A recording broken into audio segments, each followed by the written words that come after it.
Good evening, everyone. I'd like to go ahead and call to order the meeting of the Glendora City Council for Tuesday, August 22nd, 2023. It is 7 o'clock. And for the audience here tonight, the City of Glendora utilizes a hybrid meeting format to allow for participation both in person and virtually. In consideration of others, if you're here in person, please silence your phone and refrain from speaking unless recognized.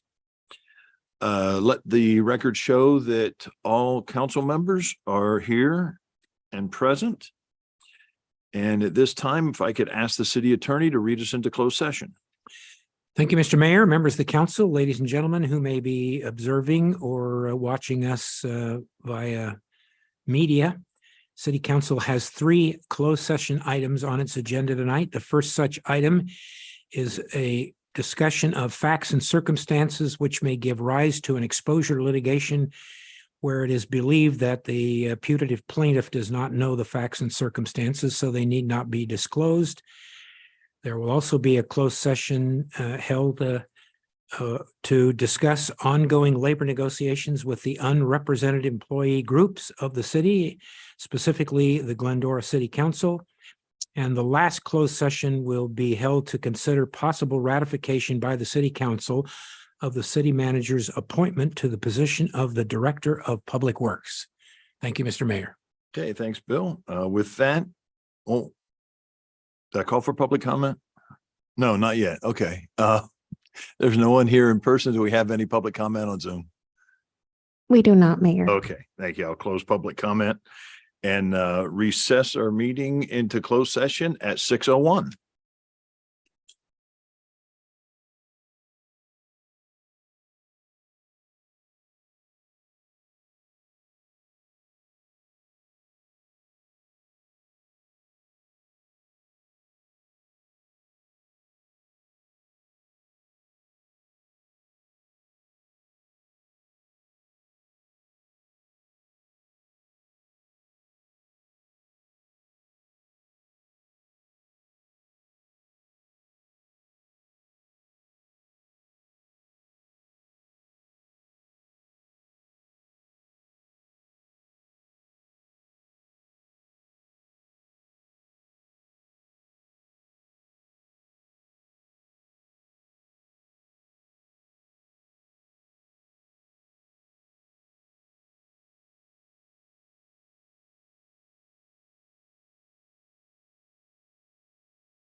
Let the games begin. We'll adjourn our closed session and reconvene us back into open session at 7.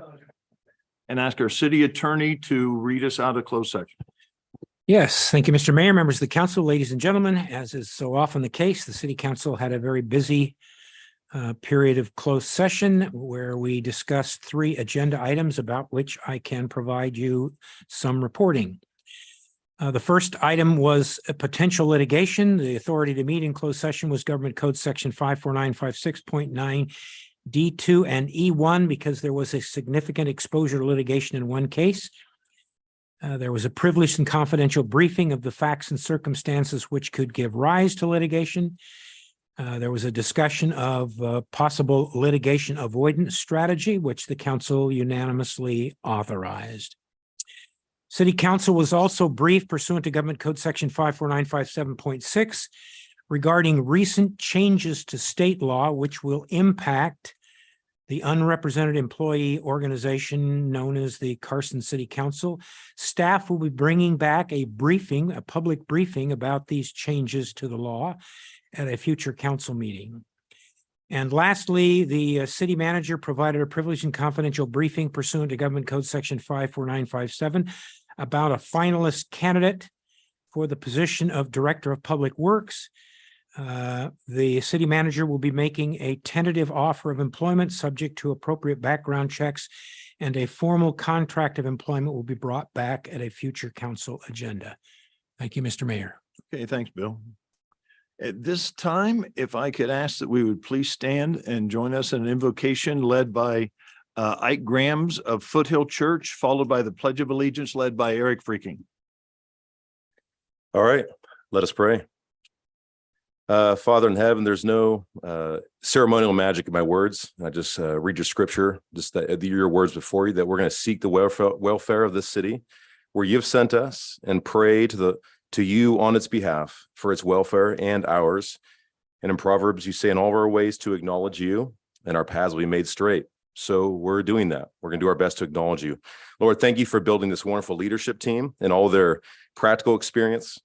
Thank you for sustaining Glendora in this year. Thank you for all the people in this town who have lived quiet and responsible lives. Forgive us, Lord, when we who cannot even control the peace in our own life, we can't even control our own health, that we don't give you credit for that or give you thanks. Among us are many who are anxious, some are eager, some with complaints, some with a listening ear. Lord, would you give everyone here patience with each other tonight? As you are kind and patient with us, please let us be kind. Remind us all of our higher unity, that all of us are made in your image. All of our lives have equal value and worth, but we all have one thing in common. That's to seek the welfare of Glendora, and that bonds us in that higher purpose. Lastly, give counsel, Karen Davis, Michael Alawas, David Freenadol, Mayor Gary Boyer, and Mendel Thompson, clarity and wisdom beyond their extensive experience for the good of Glendora. You know all the many who would be here tonight, so help it go according to plan and expeditiously. We ask this of the Father, through the authority of the Son, Jesus, and through the power of the Holy Spirit. Amen. Amen.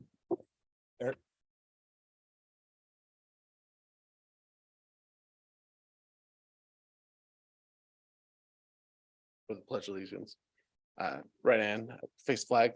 I pledge allegiance to the flag of the United States of America and to the republic for which it stands, one nation, under God, indivisible, with liberty and justice for all.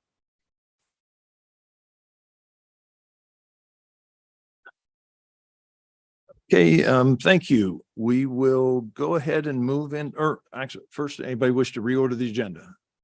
Nothing, no changes? Okay, then we'll move into public comment. And I will open the public comment period, invite members of the public to address the council. Speakers are limited to 3 minutes speaking once, both on and off agenda items. If you're in attendance, please fill out one of the public comment cards and get it to Roxanne up here. And if you're on Zoom, when we're done with the people here, we will ask if there's anybody on Zoom. And please use your raised hand icon on Zoom to be recognized. Please address all of your comments to the presiding officer, which is me, and we will get started. First up, I've got Cindy Lancy. Good evening, Mayor and Welcome, Cindy. Council. Thank you for the opportunity to be heard tonight. To be on point and to be brief, I need to read my thoughts. On May the 23rd, I spoke about my concerns for the 1762 Dale Road project. Tonight, I'm following up on the parking problem caused by Glendora Grand Incorporated employees daily using our residential streets as their parking lot. As directed, I spoke to Mr. Lopez, and within a week, code enforcement officers were canvassing homes on Dale Road. Their conclusion was preferential parking is necessary. I do not know if they spoke to neighbors on Bonita Road or Vecino Avenue. On July the 19th, the preferential parking district petition was located and emailed to me. Very anxious to resolve this horrendous parking problem, I read the petition in preparation to begin taking it to my neighbors. I learned that there is a fee to file the petition at the city, as well as residents being required to pay the city the cost associated with creation of the district, unless the payment is waived by action of the city council. I called Mr. Lopez asking for the amount of the fees. Immediately, he assigned staff to get the information from 4 previously filed petitions. To date, staff located 2 of those forms whose fees were waived. The search continues for the other 2, and once located, the cost will be shared with me. I cannot go to my neighbors with a petition until I know possible costs involved. Your municipal code title 21.03.020 off-street parking and loading in reference to community care, convalescent nursing, and assisted living facilities use requires Glendora Grand Incorporated to provide 1 parking stall for every 3 beds and 1 parking stall for every 3 employees. It appears that they are not in compliance with code. This, together with the 1762 Dale Road project, has elevated my concerns that there will not be adequate parking. So council members, I'm asking you to require Glendora Grand Incorporated to comply with code and to waive the preferential parking petition fees for me and my neighbors, and put the waiver in writing so that my neighbors are aware of all of the details of the petition they will be signing. Thank you for your time. Okay, thank you, Cindy. Next up, I have Jason Moss. I'm sorry? This would be the time to do that. We don't have public comment on every item.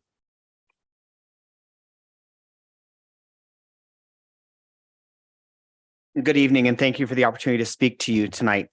My name is Jason Moss, and I'm the Executive Director of the Jewish Federation of the Greater San Gabriel and Pomona Valleys. Our mission is to strengthen and enhance Jewish life in our community. We do this through the programs and services we provide, while also serving as the Jewish voice for our community, an area that covers from Glendale to Ranch Cucamonga and south to Whittier. Over the last several years, there's been an unprecedented rise in anti-Semitic incidents and attacks that have been taking place all across the country. In fact, according to the Anti-Defamation League, there has been a 300% increase in reported hate incidents between 2016 and 2022, from 1,267 to 3,697. And we know anecdotally that these figures are significantly higher because they're only reported incidents. Here in California, between 2021 and 2022, there's been a 41% increase in hate incidents. This is why earlier this year, I sent letters to the 48 city councils our organization covers, requesting each to take steps to pass a resolution denouncing anti-Semitism and all forms of hatred earlier this year. This effort coincides with the national efforts to raise awareness of the serious issue, including the White House's launch of a national strategy to counter anti-Semitism back in May. This evening, the city of Glendora can do its part and support this national strategy by approving the resolution before you this evening that adopts an anti-hate statement that denounces all forms of hatred, including anti-Semitism. By approving this resolution, you'll show that hate has no place in Glendora and does not reflect the values and ideals of this great city. I would also strongly urge you to amend this resolution and statement by strengthening the language and listing out California's protected classes. This way, it clearly communicates and articulates the people you are trying to protect from hate with this resolution.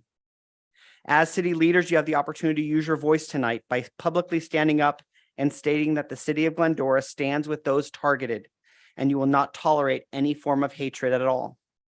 And in so doing, you'll add Glendora to the other 16 cities in the greater San Gabriel and Pomona Valleys, which have already taken similar actions.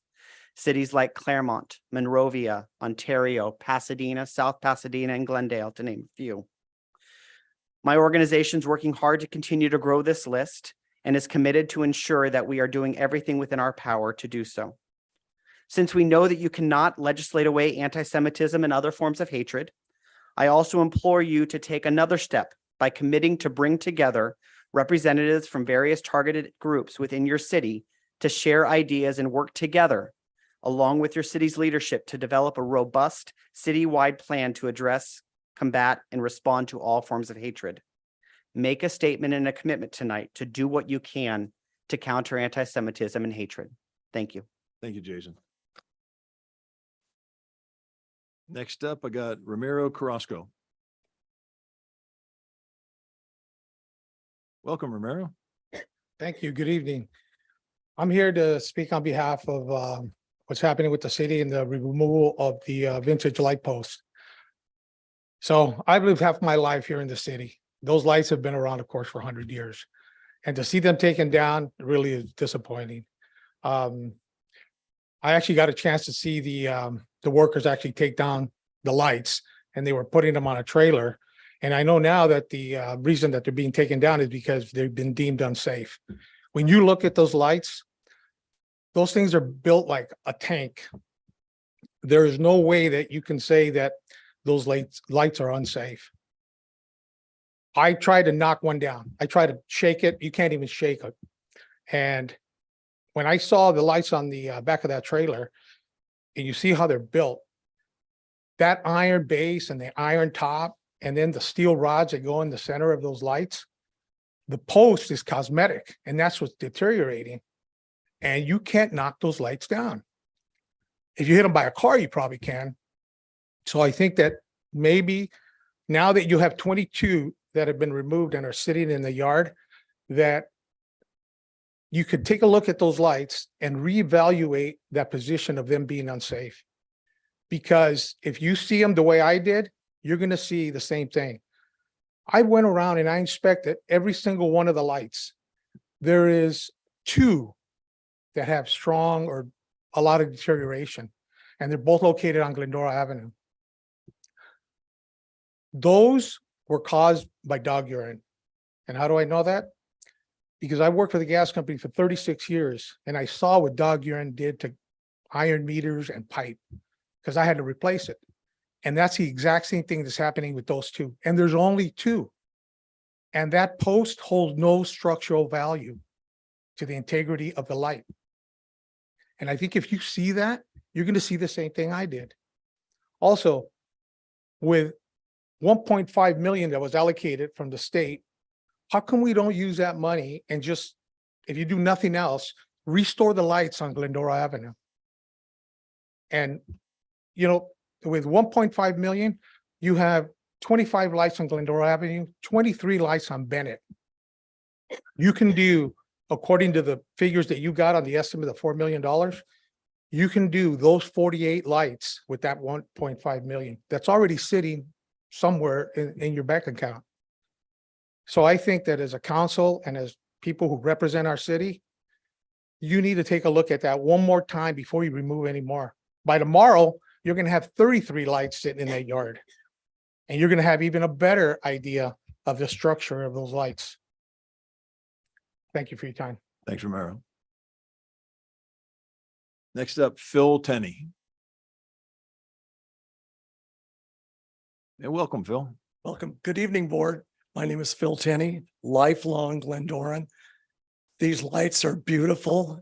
They've been here my whole life, working up at Reed's Hardware for Pachella's is now, Cliff Toll's Texaco where Kara's is. These lights were everywhere in town. They're beautiful. For the last 45 years, I've worked for Trane Commercial Air Conditioning. I do high voltage wiring. I knew it's expensive to do a rewire. It always has been. The lights have been out for many years. My wife and I, as we travel now, we see solar retrofitted lights where they keep the stand and the base and they do a solar retrofit. Retrofitting and solar is getting better every day. Smaller cells, smaller lights, and smaller batteries. Please, let's consider keeping these lights so the future generation can enjoy them as much as we did. Thank you, council. Thanks, Phil.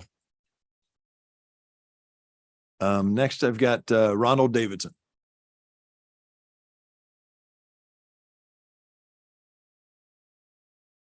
Hello, Mayor, Council. I'm also here to talk about the lights, a little bit different. To me, the lights are antiques. And I bet in everybody's house here and behind me, our house is full of antiques. And when we have antiques, we don't hide them away. We don't take them away. We don't put them in the closet. We allow people to see them. Then when they come into their house, they can see the antiques that we have. Glendora, I have not been here all my life. I've been here since 1992, and I love the quaint atmosphere of this city, especially at Christmas time. We have the lights on, we have the carriages. People walk and they see our old homes, they see these old lights. And what I worry about is we're getting rid of anything that is Glendora. We just want to remove it. We want to hide it. We want to make it disappear. We have the money. Maybe, as Ro was saying, we can't save all the lights, but maybe we can save sections of the lights. We don't throw away antiques. We value them. We want people to see them. We have money. Don't hide them. Whatever you're willing to do with them, don't put them away somewhere, because it would be a shame. Even if they're not working, they're beautiful to look at and they add to Glendora. Thank you very much. Okay, thank you. David Potts. Welcome, David.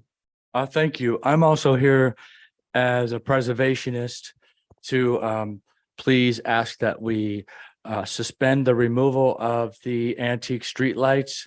I believe they represent so much of our history, and when they were put in, they represented the modern advancement of electrifying America, so that we were a civilized, technically advanced society. It was a very wonderful thing that the city did way back when, and we should respect that by preserving them, by allowing them to remain where they are until we come up with a suitable plan to revive them and have them lit once again. Thank you. Thank you. Howard Jordan.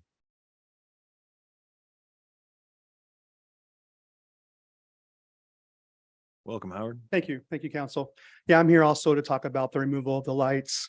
I grew up in Glendora all my life. I've bought a place up in Upper Glendora. One of the reasons we purchased our house was because we have one of the lights right on the corner. My wife loves those lights. I know there's been several removed already. I think mine gets removed tomorrow. I just asked, I'm not going to repeat everything everyone else said, but I have the same belief. And what I'd ask is if there's a thought, if we can't keep all of them, is there a way we can have some type of lottery where some of the residents in Glendora can have an option to put those in their front yard and still keep the history of Glendora with these lights? That's all I have. Thank you. Appreciate it. Thank you, Howard. Amy Engelbrecht. Howdy, Amy. Hi. I'm sorry. I think I maybe filled out that card, and I wanted to ask questions, but this is not the time to ask questions, right? About the P-file issue? Well, it's not. The public comment is an opportunity for you to speak. It really isn't a question and answer. Okay. So I filled out the card wrong. I'm sorry. I'll wait until you discuss the P-file issue. Well, actually, if we can stop the clock for a second. There won't be a question and answer period during the subject. So if there were comments to be made, I think now would be the appropriate time to do that. Okay. Well, my comments were, I was just wondering where the status was. Okay. On the... And we will have that during the update. Okay. Okay. Thank you. Okay, great. Thanks. You can always email us and or give us a call. Okay, that's the the end of the public comment cards that I have. Do we have anybody? First off, is there anybody else in the audience that wishes to speak that didn't fill out a card? Okay, do we have anybody on Zoom? Oh, okay, I got one. Go ahead, you can hand it to her afterward. Okay. My name is Lauren Terry. If you're on Arrow Highway and you're coming up Grand, you see the sign there that says Glendora Pride of the Foothills, right in the medium. Well, if you look on the west side of the street, before you get to Laxford, of course, you see the Palms Restaurant. For 3 years, it has been boarded up and it has been graffitiized. This is part of Glendora too, you know? And now, the plywood has been taken off the window and a pallet is leaning against the building. Someone is going in there. Trash is all over the place. The back door has been left open. Somebody broke in and the back door is wide open so anybody can go through there. Kids could go through there. And I just think, as a concerned citizen and the protection of young kids, the gate has been torn apart. Anybody can go into the that area, the parking lot, and get into the building. And not only that, there's a weed abatement sign on there. It says January 31st, 2023. That has been posted 2 or 3 times, and it still has the same date. There are weeds growing this high throughout the parking lot. It's all broken up. They used to have a backhoe there that was like a, you know, archaic black backhoe. Now they brought it away, but they left the gate wide open so that little kids can run and play through there and get into that restaurant. So I just wanted to make you aware of it. Okay, thank you. I appreciate it. Okay. Anybody on Zoom? No, Mayor, there's not. Nobody on Zoom? Okay, well then I will go ahead and close public comment and bring it back to council. I think we might want to start with answering a few questions, Adam. I think the Palms and we are all frustrated about that Yes. particular property, but maybe you could share what we're dealing with. Yeah, and the city attorney is here to provide an update. So first of all, evening, everyone. Thank you for coming out for your city council meeting. Several familiar faces. Quickly, as it relates to the Palms Restaurant, the city's actually started legal action against the owners for remediation and knocking down of that building.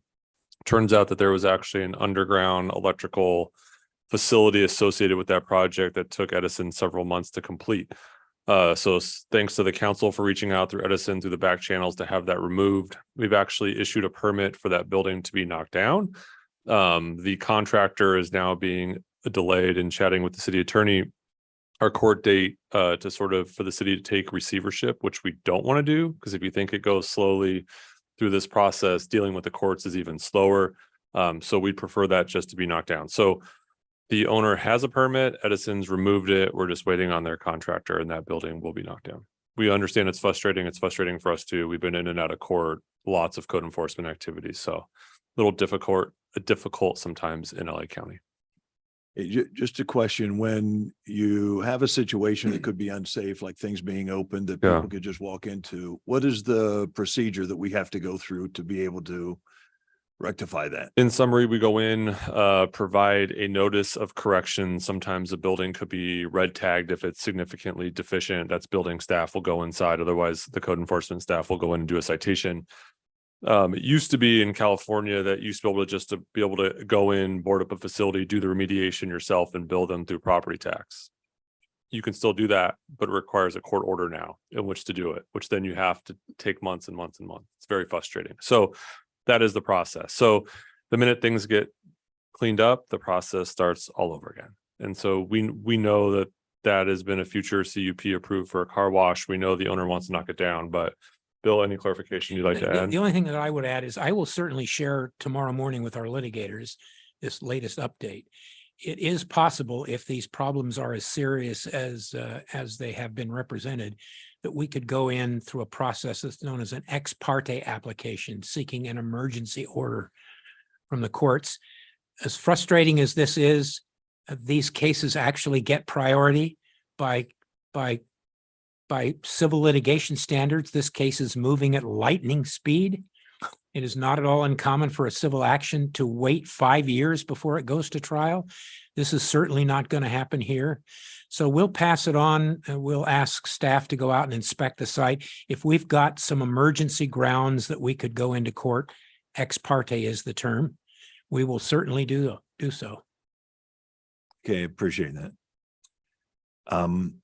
Well, I'll go ahead and bring it back to council for statements. Michael? No, sir. Thank you, Gary. Adam, could you address the situation with the antique lights, since there are a Happy number to. of folks out here? This is Yeah. a fourth vote that we had, requirements and Yeah, I think address. Moises is prepared. Just a brief timeline. If he's out there, here he comes. So I know Moises has talked to a couple of the speakers this evening. I know it's a long saga. Our most recent vote was 30 no, 70 yes to reinstitute the financing of the ongoing expenditures and a little bit of capital. There used to be a district. It was let go in 2004. We failed in 4 attempts. Just for perspective, the city, because we own some property, is allowed to vote in that property election as well. If we didn't have yes votes, the vote would have been 20% no. I mean, 20% yes, 80% no. So, Mr. Lopez, if you wouldn't mind providing us just a brief overview and timeline on the lights and sort of the public outreach and the process that we took. Sure, I'll try and be brief with my summary. Good evening, on Mayor and City Council. Discussions on the antique streetlights have, as shared by the city manager, have been ongoing for a number of years since they were turned off in the early 2000s. The most recent vote was the 4th time that we had proposed to relight and rehabilitate the antique streetlights. Ultimately, through that process, we came to the conclusion that rehabilitation would be too costly. We issued this project out to bid on 2 separate occasions. There were a lot of folks that were expressing interest in the project, but ultimately only one firm responded to the bid solicitation. And so we worked with that respective vendor to narrow down the costs. And in addition, council took several actions in support of that proposal to reduce the cost, and ultimately the annual assessment that would have been implemented as part of the assessment district.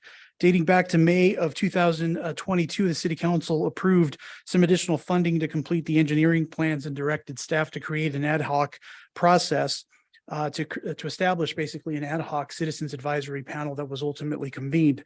At that time, the staff report identified options for the city council's consideration, which included removal of the antique streetlights as an item for future consideration. In June of 22, city council directed staff to move forward with the creation of the ad hoc panel, and again directed that the ad hoc panel include options in the event that residents were not able to support the assessment district to better determine what the future of the antique streetlights would be. In August of 22, the city council directed staff to appoint members of the ad hoc panel that subsequently met for the remainder of calendar year 22, all the way up to January of 2023, when the ad hoc panel made its recommendations to the city council at that time.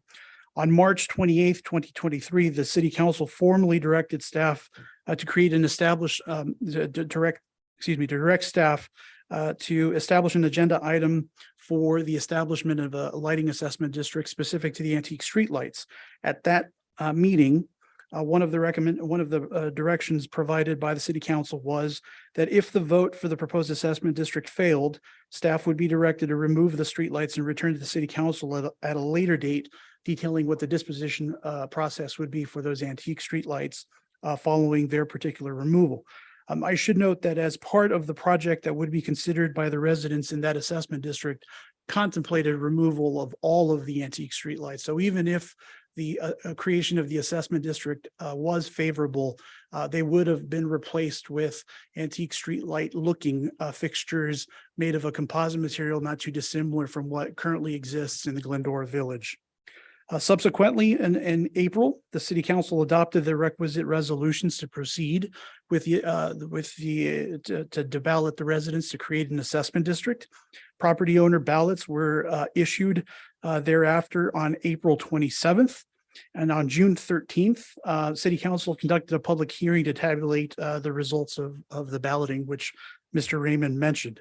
In July, following the defeat of the assessment proposal, city staff presented the city council with several options as to what the next steps would be as part of that disposition process. At that time, city council directed staff to remove all of the antique street lights and to see which of those antique street lights could be reused as a potential future project along Glendora Avenue, basically from Foothill South towards the new Foothill Gold Line station. And so as part of that process, we decided to wait on a couple of other projects that we had programmed on Glendora Avenue to be able to merge all three projects into one, to be able to tear up the street candidly one time, as opposed to three separate times as part of those public facility improvements.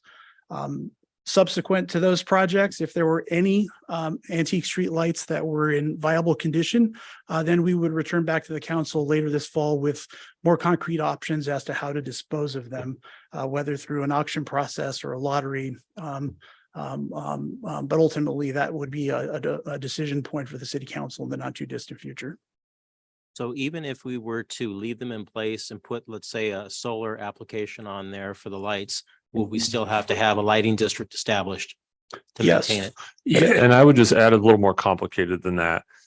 City requires people building on their house to follow the building standards, and we have to as well. There's the footings would have to be repoured. They're deficient. The lighting still needs to be removed. As we've been removing them, many of them are corroded and so need to be cut off. And so new different types of apparatus to connect them to the ground, because one of the things that people I think forget is all the lighting in the city is part of a lighting assessment district. Even these lights were at one time, those residents paid for the ongoing expenditures.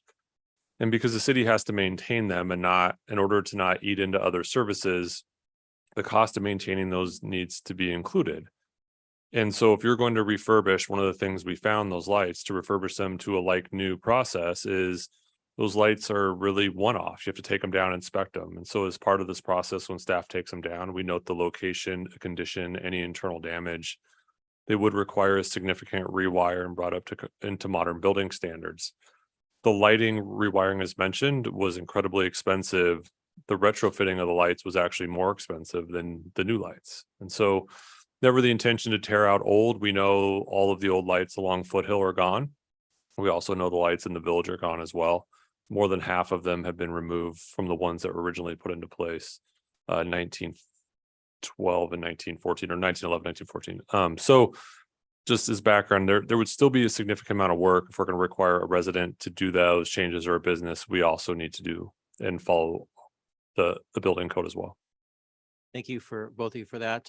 So maybe you might want to say this for the next one. It was brought up about the preferred parking passes. So what would it take for the city council to be able to waive those fees? Through learning about this process, as Ms. Lancy described, city council as part of the adoption of the resolution to establish a preferential parking zone. As part of that resolution, there would be included a statement that would waive the costs associated with the establishment of the PPZ. I think the question is, and I think it's a common sense one, is how can I go around and ask my neighbors if they support something if they don't know the costs? And unfortunately, the provision and policy in place says that waiver would go in. So first of all, I would just like to say, I really appreciate the comments and the detailed description that you provided. I think it's incredibly accurate to the service the city's tried to provide you and your neighbors in this endeavor. We could have a conversation of what a separate fee waiver would look like beforehand, but that would need to be agendized. Obviously, we don't know what the council would vote, but I would think, given the city's project, the city council would support us going in and looking at fee waivers as part of that project. And so staff will find the best way, even if we have to write a letter that specifies what the cost could be or the fee waiver. We're happy to put that in writing that you can take to your neighbors and the process. Do we have any historic numbers of what that would cost? No. We're actually looking for it. Believe it or not, it's not written anywhere. We've had some challenges finding, looking through the records that we have been able to find, they haven't been as complete as we would hope. Yeah. BW. Thank you very much, Moises. Appreciate it. Thank you, Adam. Bendo had a question. Could I ask you just a couple more things, on the lights? This is not my time, but I hope you'll give me some more time. It's your time now. Still have one more thing to do. So I heard you say that we've made plans to hopefully put some more lights down here, Glendora Avenue, south of Foothill. And I support that. I think we all do. I think we also talked about the chance of maybe putting some in the parks or think by Minor Park. Is my memory clear there, or am I, I don't want to put words in, your mouth, but I want to make sure that we are as clear as we can, so that the public who gave it their time to come tonight can know that there is a plan that maybe we can put some in park. So could you kind of expand on that just a little bit? Sure. Or as much as you know. As much as I know at this particular moment in time. You're absolutely correct. I inadvertently omitted that. There are some antique streetlights currently in Finkbeiner Park and at other locations that we know require some additional work. And so we would look to replace those if we have extras available to replace them. If not, we would at that point make a recommendation, at least for the city council's consideration, about employing composite looking antique streetlights. And then lastly, I think you're going to come back, or staff's going to come back with options, we'll say, so that people could possibly buy one or more of those lights if they're able to, in terms of the quality of the post and everything. That's correct. Could you expand on that, or timeline, or best guess? I believe we committed to the council to return back in the fall of this year with some additional information related to that. The preliminary report that we presented on July 11th kind of outlined the options that would be available. Ultimately, it's going to be contingent upon our evaluation of the condition of the antique streetlights and how many of them are reusable. Okay. And then as David, or one of the, I'm sure I got the name wrong, but if somebody wanted to buy, say, two and put them in, like if Roe was wanting to put two to illuminate his, house, that could be a possibility if we sell them and he has the ability to wire them up and everything, right? It would be possible based on the direction that the council provides in the Okay. future. I would just add not in the public right away. Oh, Yes. yeah. Yes, Correct, it would have to be on private property at that point. Yeah, okay. Thank you for helping me out there, because I want to make sure that we cover those points. Appreciate it. And, I just want to add, no, give you your time back here, but no one is more disappointed that those lights are being removed than the people sitting up here.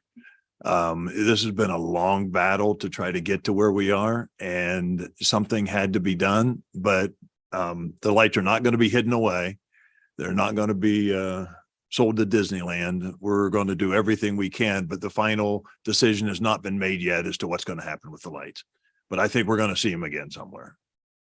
In 5 years of my life, 5 billion if you choose not to restore those lights.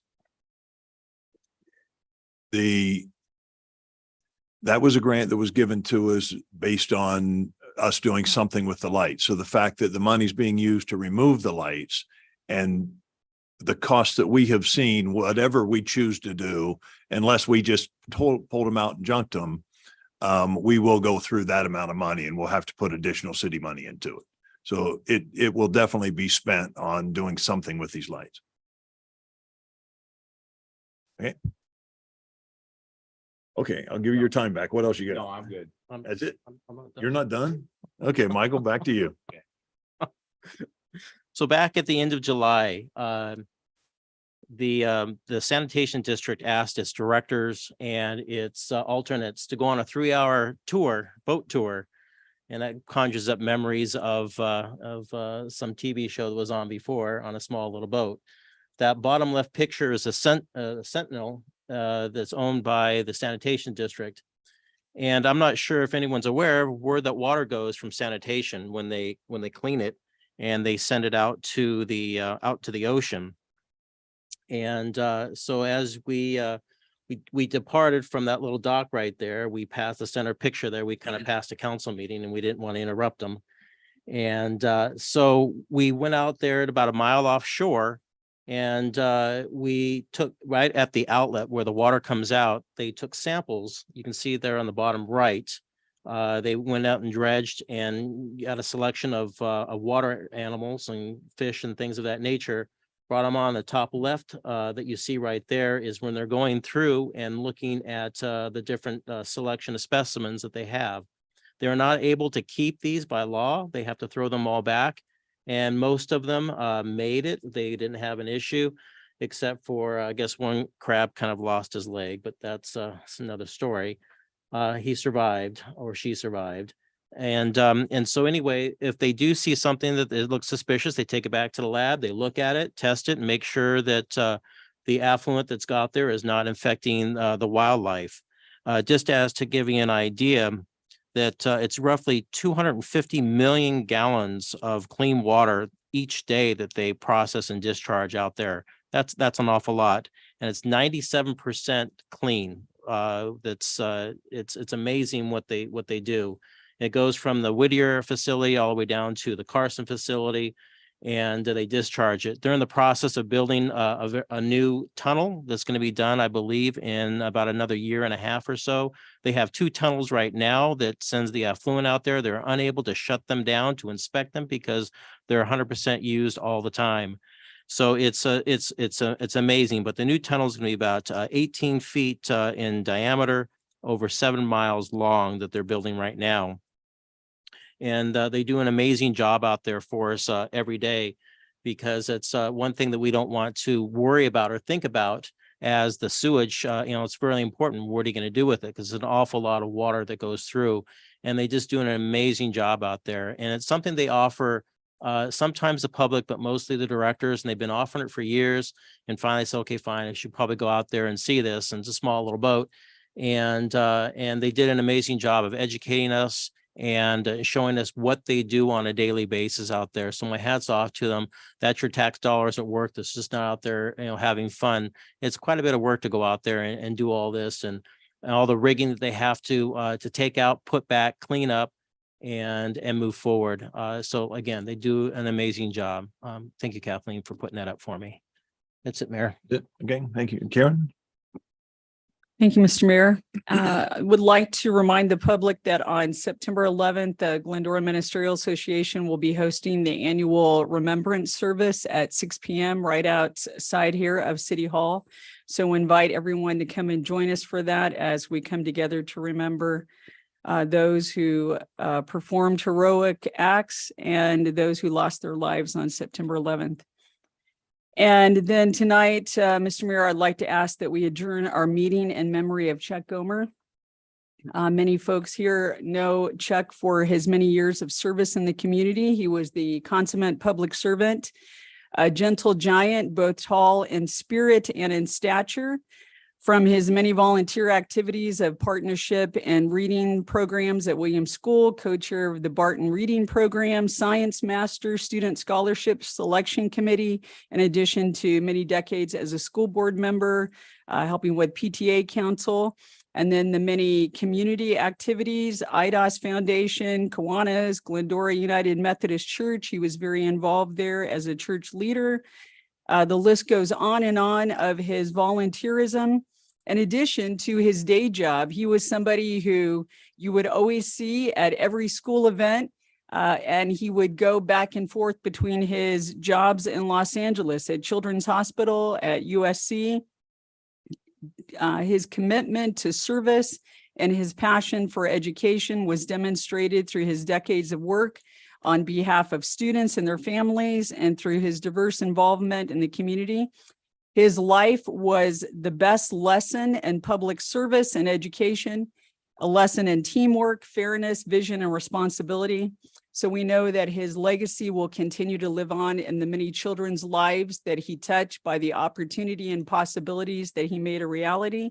and to the many of us for whom he was a mentor and an example. So Godspeed. Thank you, Karen. David? Thank you, Mr. Mayor, and welcome back, everybody. Want to report on an effort that I've been working on for several months with the County of Los Angeles, and many of us know, and there was a great reference to the Pride of the Foothills reference of our slogan, if you will. I've been working with Los Angeles County quite diligently and have a strong commitment to make a change. And I'm referencing the Charter Oak area Arrow Highway program. Many of us have learned, I've been taught, and it's been a painful process, but we do not own jurisdiction of management of Arrow Highway. It is a county designated jurisdiction and roadway.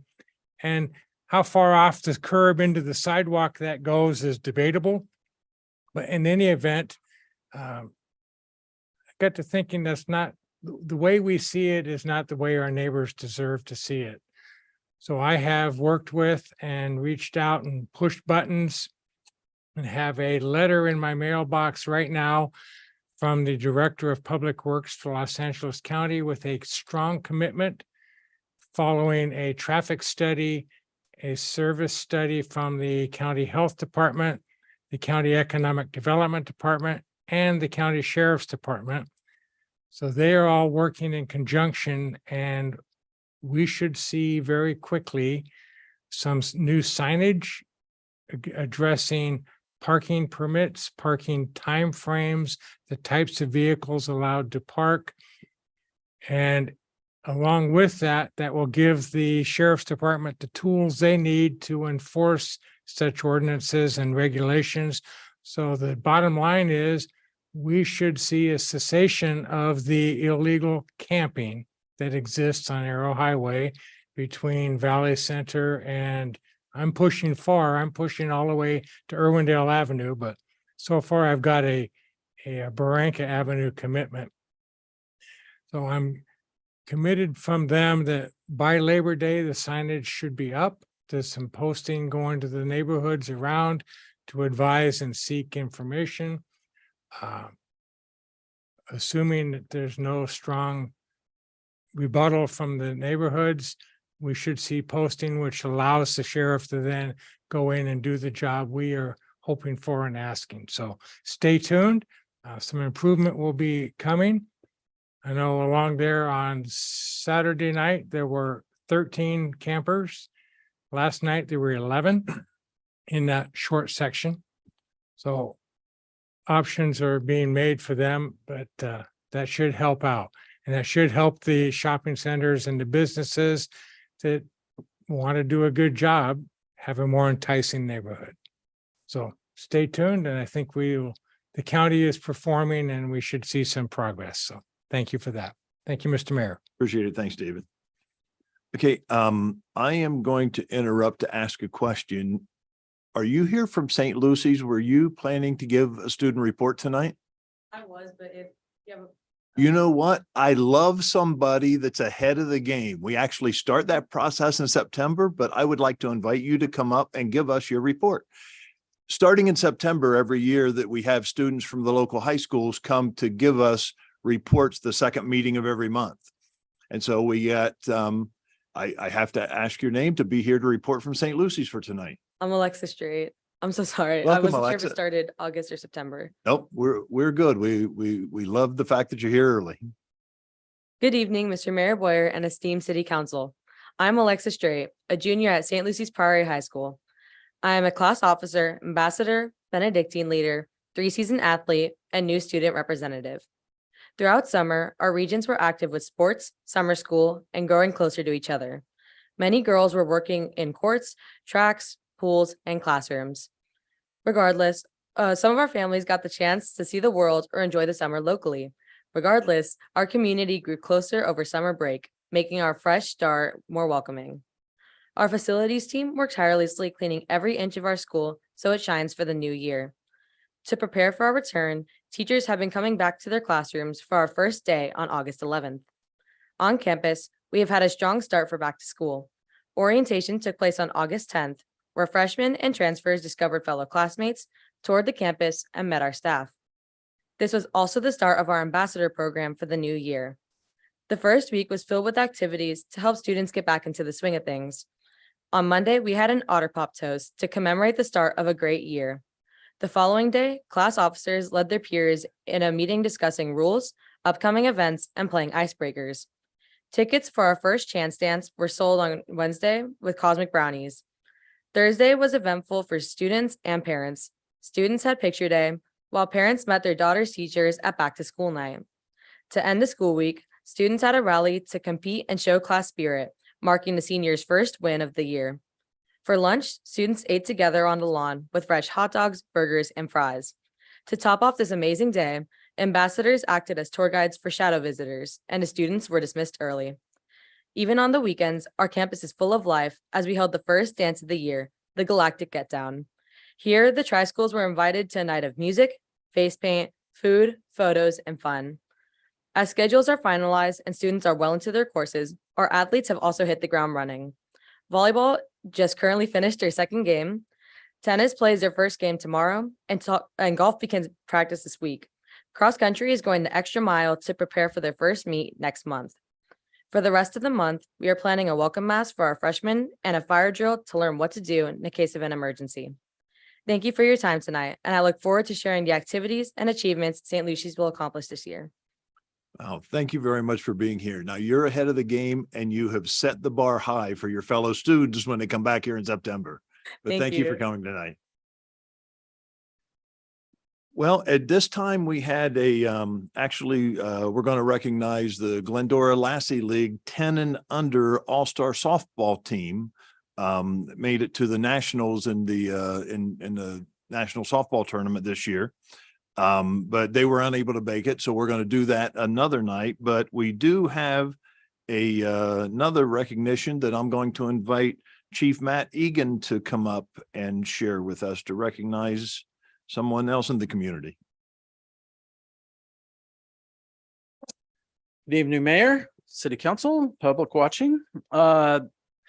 We were dark for the last two meetings, and so we missed the opportunity to celebrate one of our own. Our very own Karen Davis, chaplain of Glendora PD for greater than 20 years, was the recipient of the John Prince Award from the International Conference of Police Chaplains last month in Phoenix, Arizona. It was an extremely hot day. It was an amazing event that I was honored to be a part of, to not only see her get recognized, but meet chaplains from all over the country. I met chaplains all over the United States, from Maine to Colorado. We sat with people from Colorado, talked with people from Arizona, locally in Southern California, got shown around the grounds and met some from Jamaica. And a pair from Canada. It was just an amazing event. And I will have to say the highlight of the speakers, if Karen will let me indulge, was the rabbi. He was an amazing speaker, energetic, ran all across the room and lit up the room. So just real quickly, let me tell you about what this is all about. The International Conference of Police Chaplains started in 1973. After 3 United States IRS agents, sworn police officers, were killed in a traffic accident. They had a police chaplain it was actually a chaplain who was associated with the police department up in that area in Washington, D.C. And he was going and handling this call and trying to coordinate funeral efforts for those officers and bridging the gap between the police department and the families, and trying to make things smoother for the process. And he realized that there probably should be a better, more concerted effort towards a chaplain program throughout the United States, that they were all doing their own thing and they needed to have some guiding force behind them. So the conference was formed. The conference is international. It has no borders. Predominantly it's United States, but as I stated, there was chaplains from all over the world there. They are a professional membership organization made up of chaplains and liaison officers from all different faiths. And they're all associated directly with law enforcement. even United States Secret Service. I met a Secret Service chaplain that was there. I didn't see any military chaplains. I don't know if that's a thing. Maybe Karen could nod yes or no. No, yes, it is. All right. I didn't see them. But we did see chaplains from all over the place. Their goal is to meet every year, provide structure, guidance, and support to the chaplains. And sometimes it goes unnoticed. I'll get into the details a little bit about Karen and her chaplaincy and what our chaplain program is like at Glendora PD. But they are the ones that we lean on. We lean on them when we need them. We lean on them when our community needs them. When we have to go out to the house and make a death notification, we want someone there. It doesn't make a difference of the denomination or whether the person that we're making that notification to is a believer or not. They're a neutral party that knows how to handle people in the most grief-stricken situations. And granted, police officers deal with a lot of high stress situations, but we tend to come in, stabilize, and then we move on. And chaplains, priests, family members, counselors are the ones left behind dealing with family members. And so to have that resource with us at the very beginning when we're engaging with a critical situation is key for our success.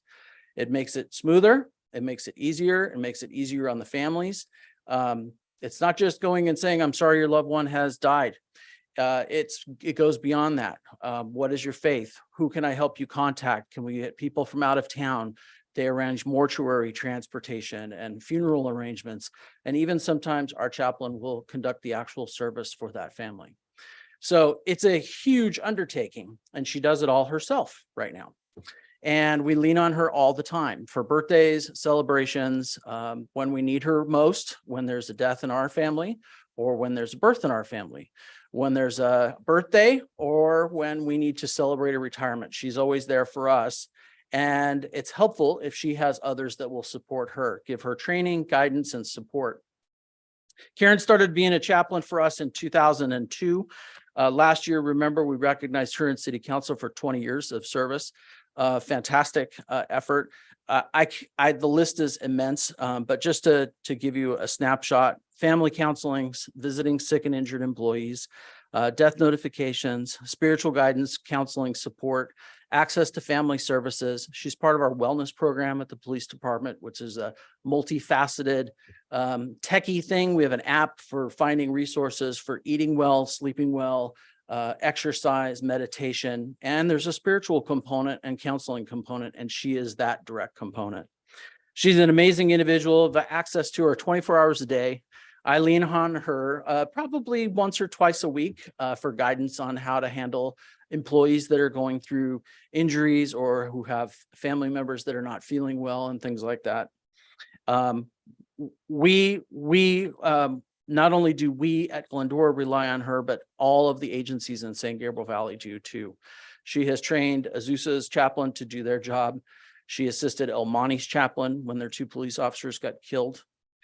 She is part of the Area D, which is our local Eastern San Gabriel Valley coordinated effort for chaplaincy. So when there's a major event, she's the one that coordinates those events. She trains the chaplains in our area and makes sure that everyone's ready to go. She's on call, like I said, 24/7 and always on the clock, and we love her for it. I was absolutely, last year when we hit the 20-year mark and we celebrated her in council, I thought we need to do more than that. We need to nominate her for the Price Award. It's their version of Chaplain of the Year International. And so we wrote a write-up and sent it in, hoping and praying and with our fingers crossed, because a lot of chaplains get submitted for this. And she was selected, and one of the only few women in its history to receive this award. And so I was honored, and so was Lieutenant Matt Fenner, to fly to Phoenix. And we sat down, had a nice meal, broke bread, prayed, listened to some banter back and forth between different chaplains from different states, and we're there to support her when she got her award. So I'd like to take this opportunity to recognize you. Well-deserved, amazing individual. I was honored to be there with you, and I'm honored to continue the chaplain program with you. Chaplain Karen Davis.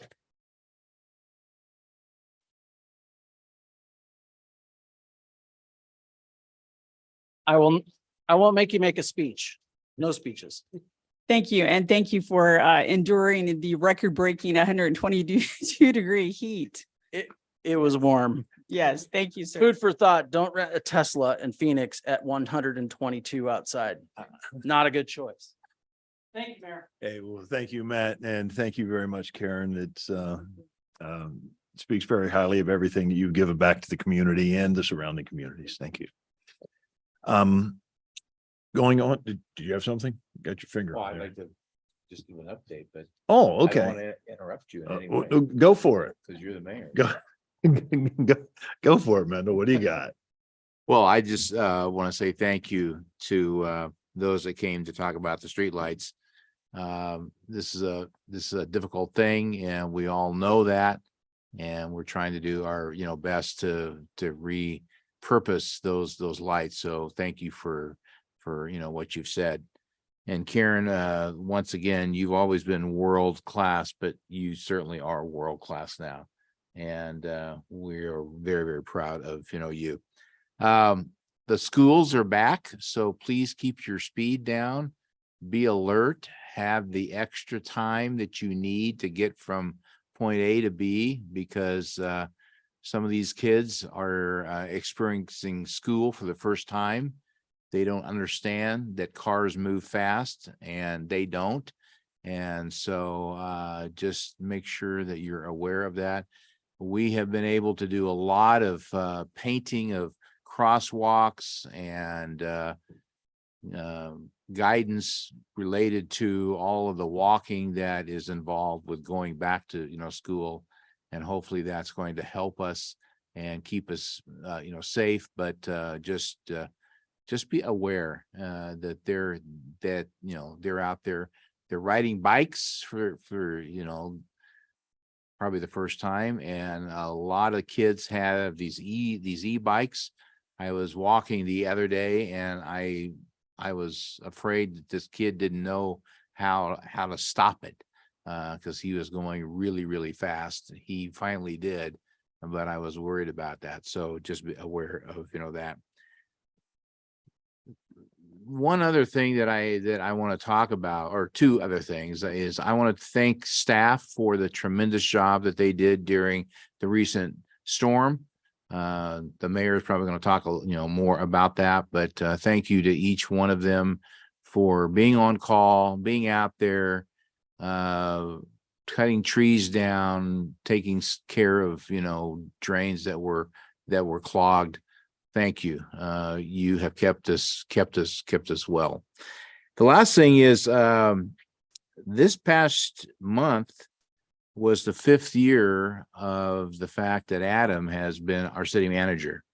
Now he has no idea what I'm going to say, and frankly, neither do I.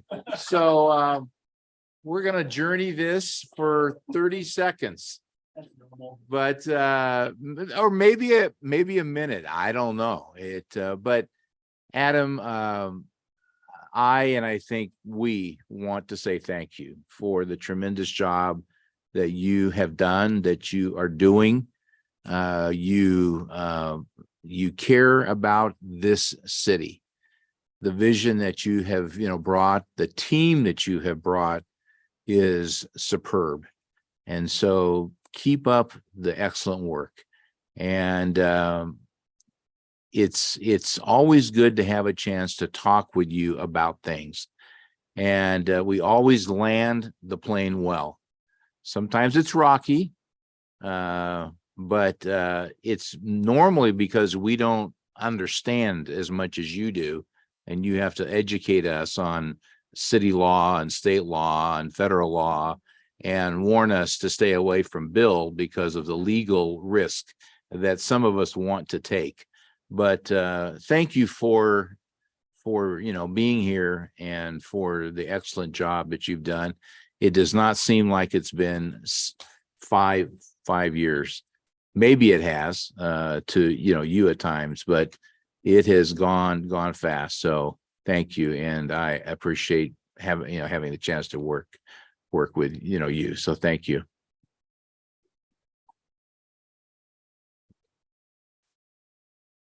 And that's all. That's it. Okay. Well, Moises put together a great report for me to give on everything that happened during the storm, but in the consideration of the time, and we've talked about a lot of important topics.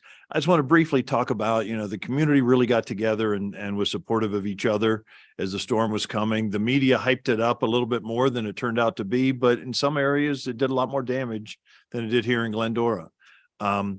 We did what was about 14 tons of sand, I think it was, that was in sandbags. We ran out of sandbags, which is unfortunate, but we basically not only used all the sand that we had available, but we used all the sand that we had in reserve for projects in order to make sure that the residents had what they needed.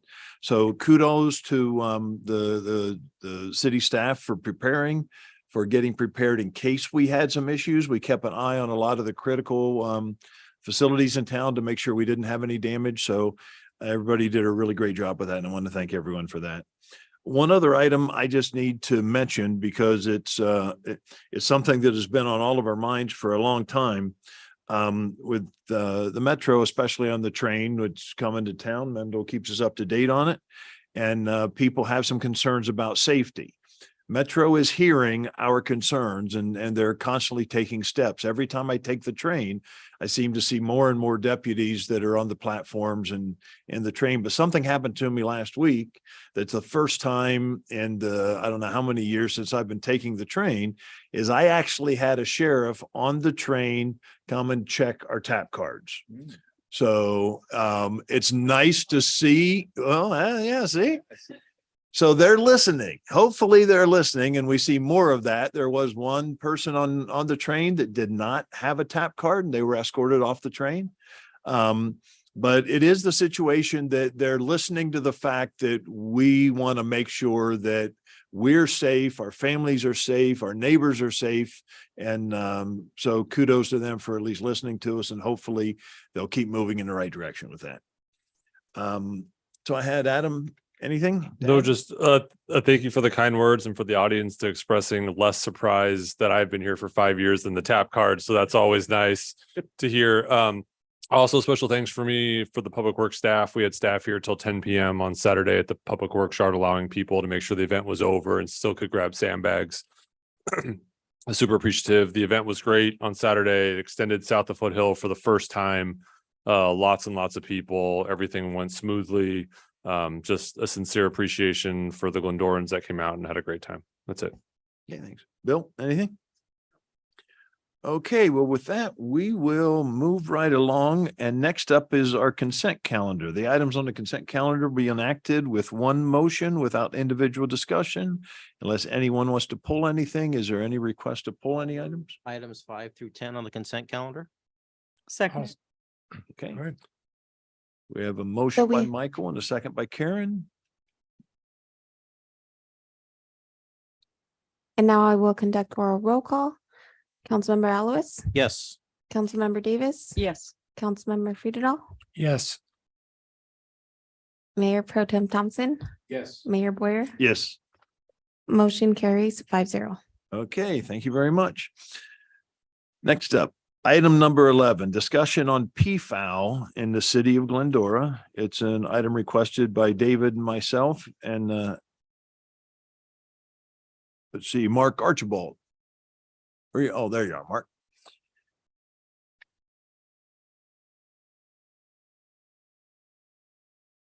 Good evening. Welcome. Yeah. That's up there. Good evening, Mr. Mayor and members of the council. Mr. Archibald and I are going to be sort of co-presenting this as it required a little bit of research from staff. We're going to cover a few different things. Generally and from a high level, the legislative history and what Glendora has done thus far relative to PFAL and how we manage our wildlife overall. The census of PFAL that was conducted by Inland Valley Humane Society so that we can get a rough idea of sort of where we're starting from, what other cities have done, and some recommendations for council to move forward so that we might have a clear path in front of us. So prior to 2004, the city of Glendora did not have any municipal codes that addressed the feeding of wildlife. In November of 2004, a municipal code provision was proposed so that it would make feeding of wildlife, including peafowl, a infraction. Once this was passed, it created a system whereby we could enforce the feeding prohibition. And after a certain number of times, we were able to, if an individual was cited for a certain number of times, that infraction would then become a misdemeanor. Fast forward to about 2022, we installed a series of signs in the north end of our city, predominantly where most peafowl are found. They are generally found on the west side of the city at Vermont and Sierra Madre, all the way over to Huerta Verde and Live Oak on the east side. In June of about 2021, Los Angeles County arrived at the same conclusion we did and made feeding of peafowl a misdemeanor. Again, there's a little bit of a difference between our particular municipal code, which makes it an infraction, and LA County's, which makes it a misdemeanor.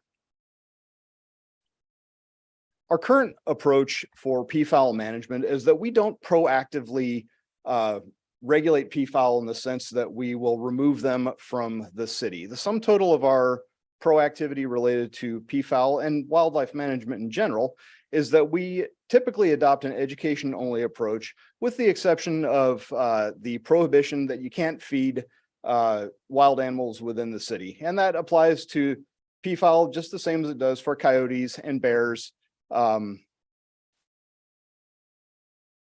We use a wildlife management framework that was adopted in 2021, primarily for coyotes. We also leverage our partners at Inland Valley Humane Society, who provide an education and outreach approach, and the San Gabriel Valley COG, who created our wildlife management framework, which Mr. Archibald is going to speak about now. Good evening, Mayor, Mayor Pro Tem, and Council. The City of Glendora aligns with IVHS and the San Gabriel Valley COG regarding their coexist approach to wildlife. The COG's wildlife management framework may be found on their website or through a link from the cities.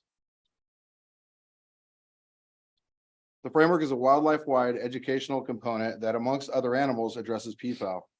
Included in the framework are a list of do's and don'ts for community members, as well as a list of plants that peafowl will avoid altogether. A few examples of do's include keeping foliage well trimmed, harvesting fruit as soon as it becomes ripe, and collecting fruit that falls from the trees. Also recommended are removing outdoor sources of water and food. A few don'ts include feeding wildlife or discarding food scraps out into yards. A couple of additional tips: covering your gardens with rocks or gravel, and including plants that peafowl dislike, such as azaleas, gardenias, lavender, mint, and roses, to name a few. Captain Stabby will pick up the census where IVHS conducted here. So one of the challenges that staff ran into was that we didn't really have an accurate representation of how many peacocks, peahens, and peachicks were in the city. So we reached out to our partners at IVHS, they were absolutely gracious enough to pick us up and help us come to some kind of an assessment as to how many of that particular type of wildlife we had in our city. Now, there are challenges to conducting this particular type of count. It's kind of like trying to count the bears in the San Gabriel Valley Mountains up in our foothills. It's really difficult to know whether or not you're counting the same bear twice, but they did a great job.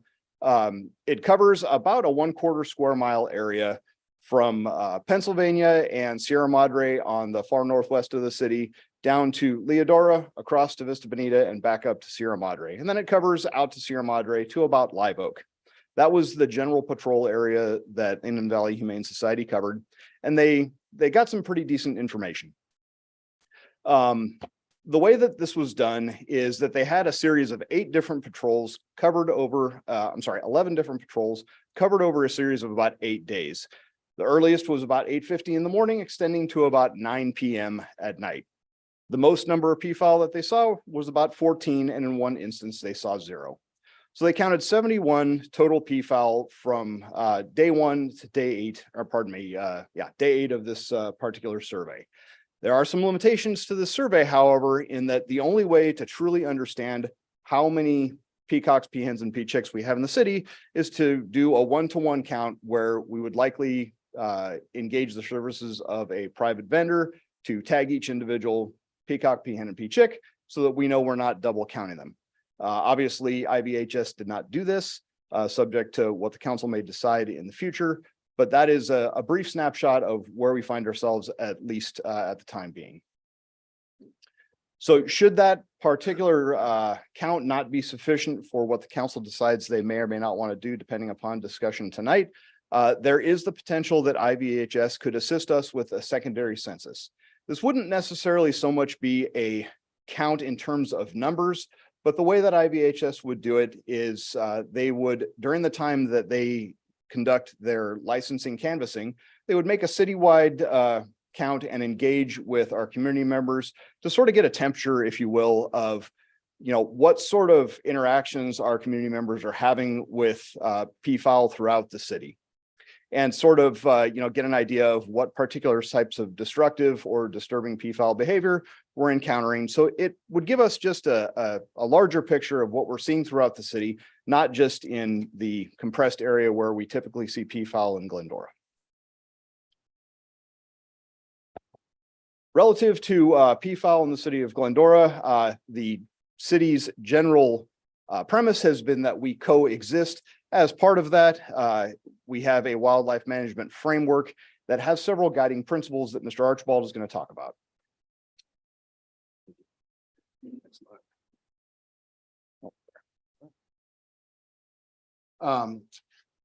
As recommended by California Department of Fish and Wildlife, the framework is guided by some grounding principles. Human safety is a top priority for the city, and preventative practices are crucial to minimizing potential issues. Problematic wildlife and the human behaviors that invite them must be addressed through solutions that address both sides. Non-selective wildlife removal programs are ineffective in population reduction or preventing human-wildlife conflicts. This strategy balances respect and protection of wildlife without compromising public safety. It focuses on education and outreach, as well as responding appropriately during and after encounters with wildlife.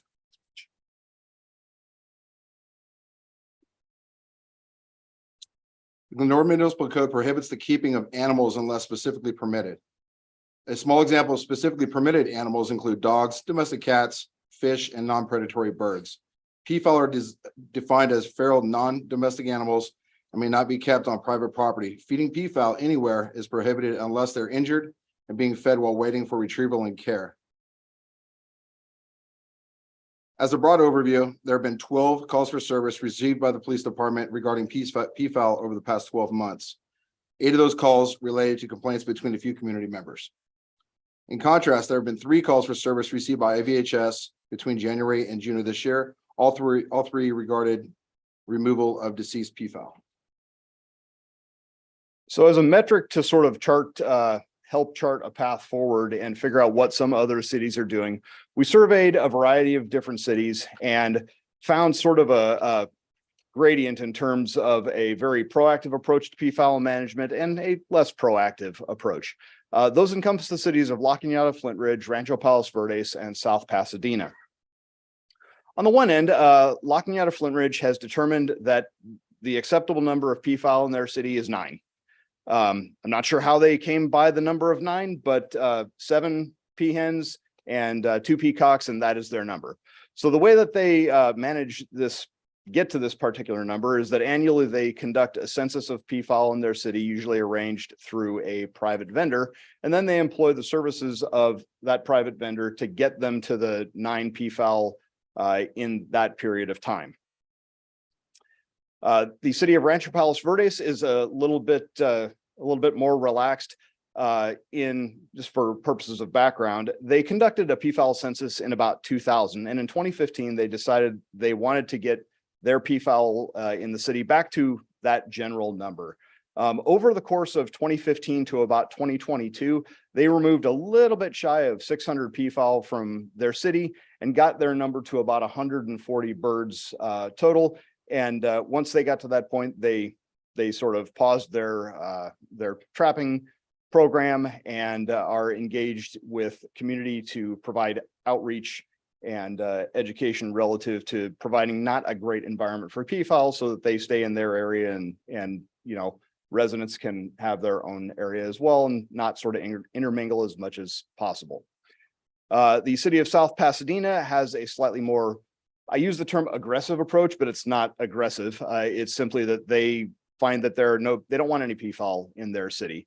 Their program is designed to conduct a census every year and trap and remove, humanely remove all the peafowl that are within the city of South Pasadena.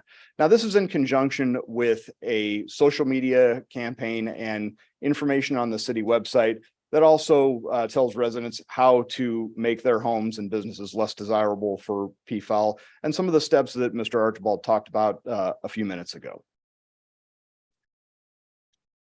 Rapid, Oh, I'm sorry, go ahead. sorry, sir. Rapid Event specializes in the humane trapping and relocation of peafowl. Their goal is to minimize stress in the relocation process. The traps are 10 foot by 12 foot chain link fenced enclosures that provide food and water.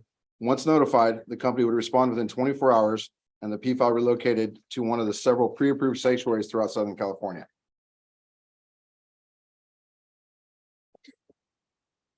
The costs associated with trapping and humanely relocating each bird is $250.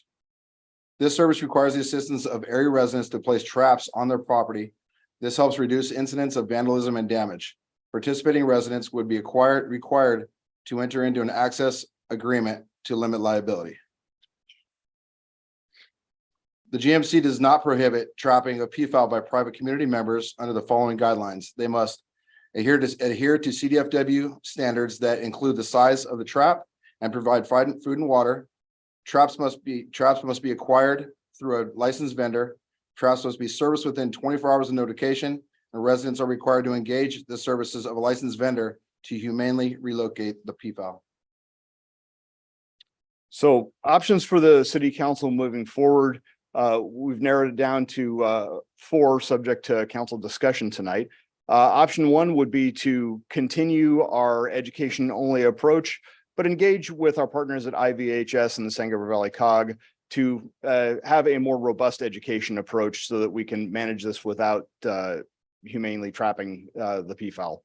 Option 2 would be to engage in a reduction in the size of the pride dependent upon city council discussion and a number predetermined by the city council, and to sort of outline neighborhoods in our city where, subject to council discussion and a decision, we can make a decision as to how many peafowl would be in that particular area.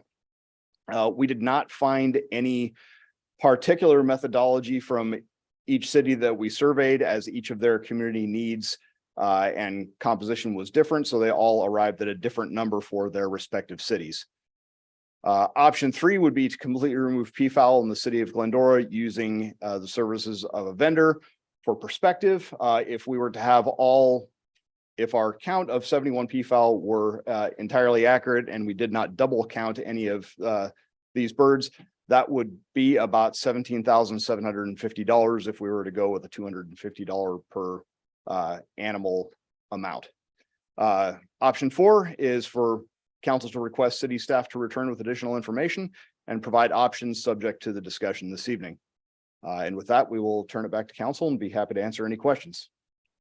Okay, thank you very much for the report. Does anybody have any questions? Okay, Michael? Thank you for your presentation, both of you. You make a good team. Do we have a consensus as far as, or a census of male to female ratio? And are we having issues more with the males with they're quite loud? Relative to the issues, sorry, I don't know if you can hear me or not. Relative to the issues and complaints about peacocks, they're not usually delineated on male or female. Like I said, we've only had 12 complaints relative to peacocks in a 12-month period. So they're fairly infrequent, to say the least. There are notations in the survey that IVHS did as to male and female, but to be brutally honest, I don't have those numbers memorized. All right, thank you. That's it. Any other questions? David? Okay, I just want to make sure there are no questions. So, David, you and I brought this up. I'll let you start. Another ticking time bomb, unfortunately. Clearly, we identify that peafowl are a love-hate thing. And frankly, I cannot imagine being in a neighborhood, although I am adjacent to some and I walk in it, so I appreciate what the residents are contending with. I wouldn't be so patient.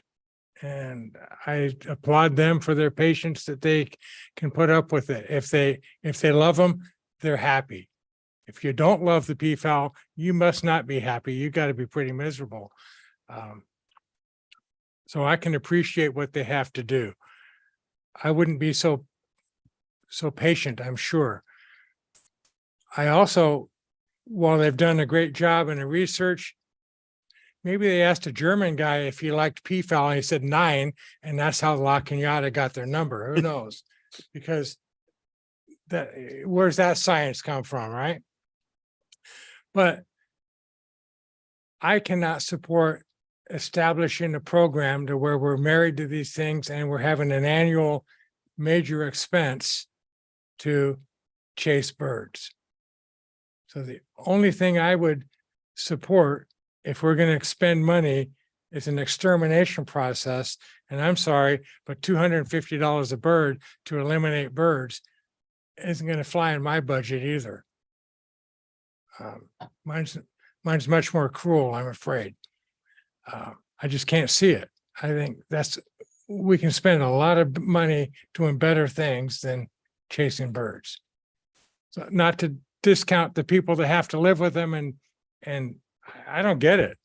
You know, the birds are winning in some cases, and that's not right. The people should not have to put up with that. So I'm sorry, but my only favorable direction would be exterminate. Okay, thank you. Karen? Good.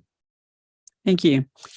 Anytime that we're talking about wildlife, it's always a difficult situation because there are so many different factors and emotions and consequences based upon the people who have to deal with it. But if we were to take any action, I would say start with the education and just expanding what we've done with other wildlife and see what impact that has to educate people in a much more intentional way about, what things to plant. Because I had never heard that before, that they didn't like some of those plants. So maybe begin with that and see what kind of impact that has, and then get feedback from the residents going from there.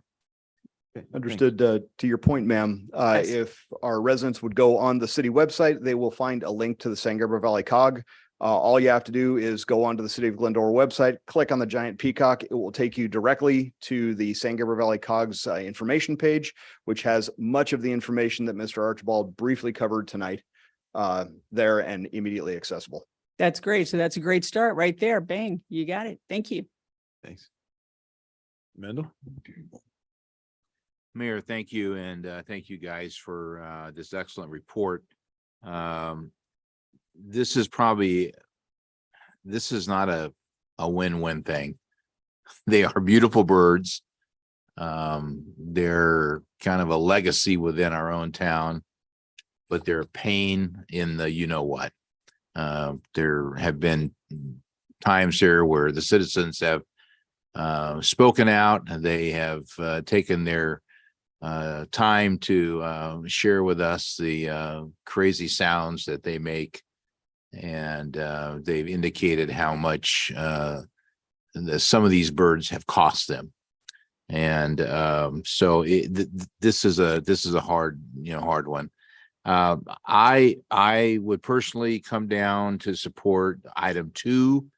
I don't have a magic number. I would say somewhere between 15 and 20, and keep 2 peacocks and the rest peahens.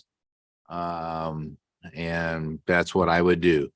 Yeah, I would just say, Mayor Pro Tem, it's difficult. Like you were saying, there's no rhyme or reason. City of Rancho Palos Verdes says 150. Yeah. There are 40,000 people. Walking out of Flint Ridge is 18,000 people, and they're 9. City of Arcadia is probably our closest, both geographic size, and they don't have a count at all. So, I mean, I can understand sort of you're searching for numbers and looking, and Rancho Palos Verdes does it by neighborhood because concentrations and geographic location. And so maybe it's a combination of both geographic location and total count. I honestly don't know what the answer is. Just for everyone watching, I think part of the reason we're having such a hard time talking about this is there are no standards. For the count total, it's 40 peacocks, 427 peahens, and 4 pea chicks is what was counted. Inevitably, the total is different than that, but that's what's in the report. I'm trying to look back to see when the count was done. What months it was done. Do you guys know that off the top of your head? The dates were, Okay, yeah, June 29th, July 1st, July 2nd. then I'm told is end of April through first part of June. So that's when the squawking and the screaming and whatever words you want to affix to it are probably at the highest. So I don't know. I mean, there's just not a right answer for, this. And it is 20 something I'm gonna die on no.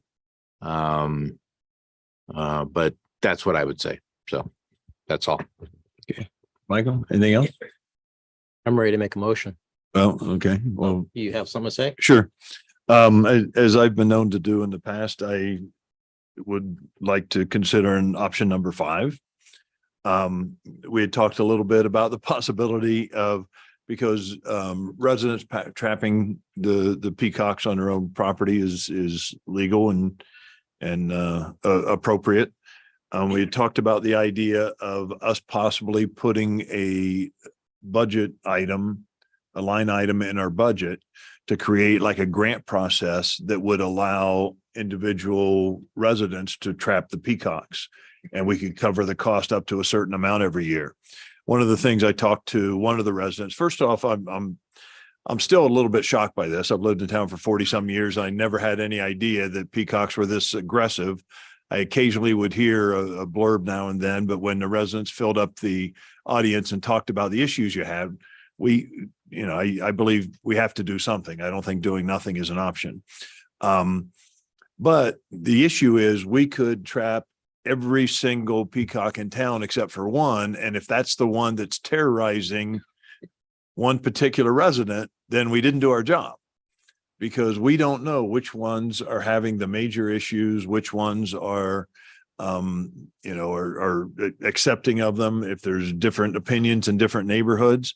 So I would like to consider the idea of maybe budgeting a certain amount of money that could be used as a grant process, that we would then allow the residents to utilize those funds and trap the peacocks themselves on an annual basis. How would that work, Adam? That's a great question. I think a lot of the same questions, even with the program, which is definitely a viable option, remain the same. Do you allow a residential neighborhood to effectively eliminate all peafowl in their neighborhood? Who has an objection? What's the process? How does this go? So if it's on your private property right now, obviously we allow trapping on private. If you want to do it, and I can appreciate the councilman's words, $250 is what all cities pay right now. That's the going rate, which is better than the $1,000 it used to be. Under state law, they have to be humanely trapped and taken away. The fines the city would face for doing something different and the blowback would be significant.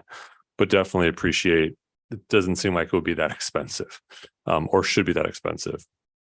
But I think a lot of the same policy questions for the council still remain.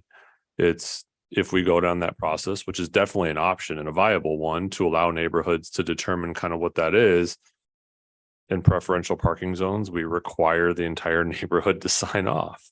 Some people may like peafowl in their neighborhood. There may be one person that pays to trap them all. So I think the council is going to be faced with the same policy questions. And not to say that we shouldn't do that. I actually think it's a really interesting and viable option, and we could figure out a way to pass out that money based on some application that would occur. But I think a lot of the same policy questions still exist for the council and their consideration. Okay. That was my only thought on this. Again, I think that something needs to be done after hearing from the residents and the issues that they're dealing with. Well, I think that, there's a lot of issues going on with this. There is no easy place to land. Some people are going to get offended either way. And so I think it's up to the city to take a stance and do this and not leave this up to the residents because that can get messy and create other issues. So I'm going to make a motion to move on item 2. And as a reference, and let staff refine the numbers, no more than 20 PFAL with no more than 2 males of that 20. And So I think we'll let have to staff come refine back for that because we'll meet us. Let's say that we do an actual count and there are 200 birds. We're going to have a different policy question. So I think and I'm not saying number of 20 we shouldn't come back, but I think there is some sense we need to get a better idea of exactly how many PFAL we have. Because you're talking about a budget, we'd have to come back to council and have you appropriate from reserve for about this account. $12,000 to take out if we have But the 71 that we talk about. I have a sense there's quite a few more than that. But I'll leave that into staff's hands on the motion. Staff does not have a recommendation on numbers. No. What the final number would be, I'm suggesting 20 to leave. I don't, that is a policy discussion question for the I think city it'd be much council. easier to identify a number to remove. Because it's impossible to know how many are here without actually tagging the birds and going in private Understood, property. but and we up have a into the staff hills. report that tells us we have 71 birds, and now we're saying that that might not be correct. Well, I think the staff report's pretty clear that that is an estimate based on there that we would consider a much larger count. Off by 100%? I think it's possible. I mean, I don't think it's out of the question. I mean, I live in the general vicinity and I have been on Vermont when there is 40 birds in that area. And I think there are other people that have had this same exact experience that I have. Absolutely. I've wandered around for the last 3 days and not seen many. Call that the storm, call it conditions, time of day, lots of factors. But I too have found an afternoon. I got a bird dog. So I thought, well, I'll give the birds a break. So I turned corner and avoided 6 and found 30. So I missed. That was just the point in time. And I can say I've lived in that neck of the woods for 40 years. And I've never seen more than about 8 or 10 at one time. So I mean, Yeah. David and I live half a mile from each other and Yeah. have different experiences. That's why it's impossible to try. I don't know how they can have an ordinance for a number to keep. I think it'd be more important to identify a number to remove. Yeah. If we wanted to. So set we a gave number to direction to have Inland Valley to go out there and do a survey, and they came back with a number. Are you suggesting that we have them go back and redo what they did? I think the staff report's pretty clear in that it says there's an option to come back in January for a more robust count at that time. Inland Valley was trying to assist us, on the fly. This isn't a service that they offer. We've had peacocks for decades and never, ever have we been asked to do a survey. I mean, peacock in feeding or peafowl in feeding had become an issue, which is why we addressed this issue in 2004. I think the concerns that we've talked about are valid. I think the noise concerns, and staff's very clear in the staff report what some of the property damage and or poop damage is, for lack of a better term. So I think there is a process to go. I think at this juncture, hearing from the council, it's, hey, there's an education and removal process. What those totals are, yes, it's a policy decision. I think we need to clearly try to say, are we going to remove X amount of birds? I can tell you Rancho Palos Verdes, and having worked there and being part of the process, is they picked a count from 2000. They've been there just as long as they've been in Glendora. I don't know why they picked 2000, probably because that was the first count. And every 2 years they update it and remove birds. The last 2 years they haven't removed any birds because they're not 150. But they do it by neighborhood. And here there are distinctly different neighborhoods in Glendora where the birds live. And I think the council should take the neighborhoods into consideration when having this conversation about removal. So the Rancho Palos Verdes, they landed on 150. That was a count they did in 2000. That is the reference point. Reference point as far as how many they had or what they want to reduce down to. That is the number they had at that juncture, and everything since then is based on that. So basically, no matter what, we're going to reduce it down to a number once we get the population. An estimated guess. So Yes. what is that population going to be? That is your call. This is why I suggested the 20. Because at the end of the day, no matter what, we're going to come down to a number. I think the number we have, that is a large reduction number, is my sense. Okay. If so that's then- the council's decision, absolutely, staff is happy to move forward. I think that is a very large number. To remove down to 20 would be a significant undertaking, I think much more than we've talked about this evening. So then I'll amend my motion, just add it just for moving item number 2 and let staff do the rest of the work. But we are establishing a program that we are perpetually chasing birds. That or you kill them all. And it's a budget item. Can't We kill will them, it's removable. I'm being theatrical. I'm sure we know, maybe never mind. A 3-hour boat somewhere. He who protects them ought to come get them. So what if we thought about Gary's thought and created a $15,000 grant, say, just to do it? And 10 people said, hey, you know, I'm in. And I think the policy question for the council is, do you let a neighborhood eradicate every peafowl in their neighborhood? That's the policy question with that program. well, and I would say yes. That if they wanted to do that on their land and we gave them the tools and we equipped them and so they wouldn't hurt the birds, and see how far our 15 grand went. The issue we talk about eradicating them in an entire neighborhood. Some neighborhoods have 2. Yes. And other neighborhoods have 40. Right. Yes. So, you could with $15,000 theoretically 2 neighbors who applied for the grant could eradicate an entire neighborhood. But that's a policy decision. I don't know if that's the will of the neighborhood.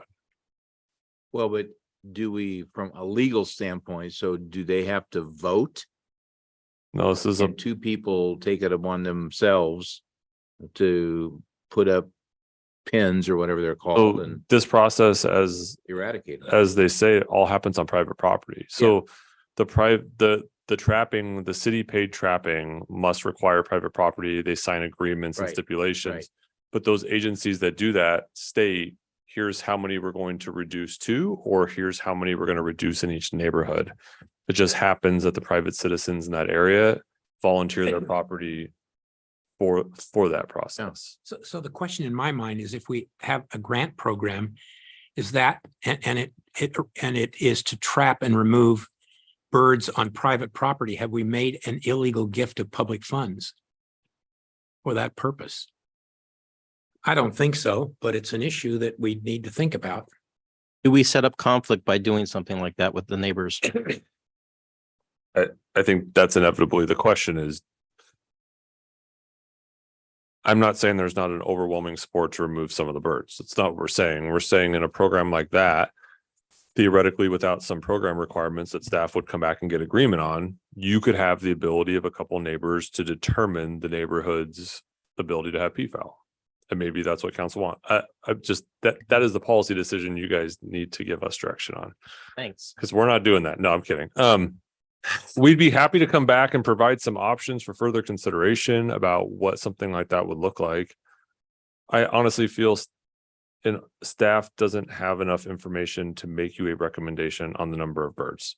And maybe 20 is the number, Councilman. My sense of the matter is there's a lot more peafowl than 71 in the city. question, David, how many peafowl do you think we have in town?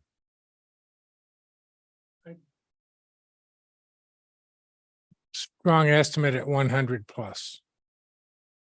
Seen 30 in one spot in one afternoon on one day, yet well, in all transparency, Mr. Boyer and I went searching for peafowl yesterday and spent hour and a half driving slowly, probably angering lots of cars. We found 33. We didn't double count. I won't tell you how we were marking them, but we didn't count them. So, and realizing, wow, that's not good. Yeah, I mean, that's not a good indication, okay? Because I think that's very light. We were looking at alleys, we were lifting up rocks, we were doing everything we could. 33, I found that in one afternoon in one spot, and remember, I missed some, so avoided some. I don't know if it was I think time of day is an issue. I think that weather is a big issue. I don't live with them, so I defer to the experts that have to deal with it. I know it may be unfair to ask them, but would the public be willing to trap, or are they harboring birds? We don't know. That's why they look to the city to make these decisions. Well, and I think back to Mr. Boyer's point about that you may trap 30, but there may be a few who are the problem children that you haven't. So that's where I think there needs to be that dialogue with the neighbors, because they're going to be able to tell you more about what the issues are and which neighborhoods maybe have a bigger problem. So Is there a will among the five of us that to, thin the herd? And I don't know if, we have Yes, to I be, think- like legal here, but can we give a thumbs up or thumbs down, Bill? That would be great direction. I mean, if there is a will to do that, Will to thin the herd by the council. to thin the pride, or the pride of peafowl, okay, yes. Thin the to pride. relocate some of the To people. relocate, then, that's one step. Second step is then a number. So I don't know. We can do that with option 2 and Is- then put is it back there- for, Is there a consensus to thin the pride from all of us? I don't know. I mean, I would say yes, but I I don't would know second that. how legal we have to be, Bill, to get a consensus. I agree that something needs to be done. There needs to be a thinning of the herd. So why don't we just amend David, item 2? Karen, I don't mean to put you on the spot, but Yeah, I think, but again, I would want to talk to the different neighborhoods to Sure. see what their consensus is so that we don't create more problems with our solution. because you've dealt with this longer than all of us have. Right, and the So- same questions and the same debates, yes. Since, so that's why there needs to be more participation in those neighborhoods. That's why Gary's idea of having the neighbors have a little bit more say and where the problems are, rather than us sitting here saying, oh, we're going to do this. I think we have enough information to define neighborhoods where the peafowl generally exists, right? So I think we've done that through the survey. I think in Inland Valley and the COG could help us define those neighborhoods and geographic locations. And if that requires staff to go back out and meet with those community members, offer to hold a community meeting in that area to have that conversation with them, we're happy to do that in return. If council direction is, hey, we're looking to make some reductions in peafowl, some of them are going to go spend their time on a preserve. We're looking to have more in-depth conversations in the individual neighborhoods. We're happy to do that and take that next step. Maybe that's the additional information that you need. I don't have a lot of details. We just know what a trapping policy without clear direction and impacts could be, because we'll have residents back at council saying, what happened to all the peafowls? I moved here for the peafowls. I guess another question I have is, are we willing to establish a perpetual, never-ending budget expense? Because all you're doing is chasing a continuing number, not discounting the need to reduce. I get it, and I support that, but we're starting. It's like picking up trash in South Hills. It never goes away. Well, my recommendation would be that we create some sort of policy that would allow for we talked a little bit about a more extensive count possibly being able to be done while Inland Valley is canvassing the neighborhoods. When they do that every other year, I believe, don't they?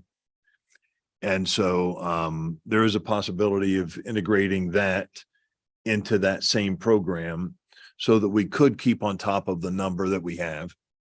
So I think it's possible to make something like this happen.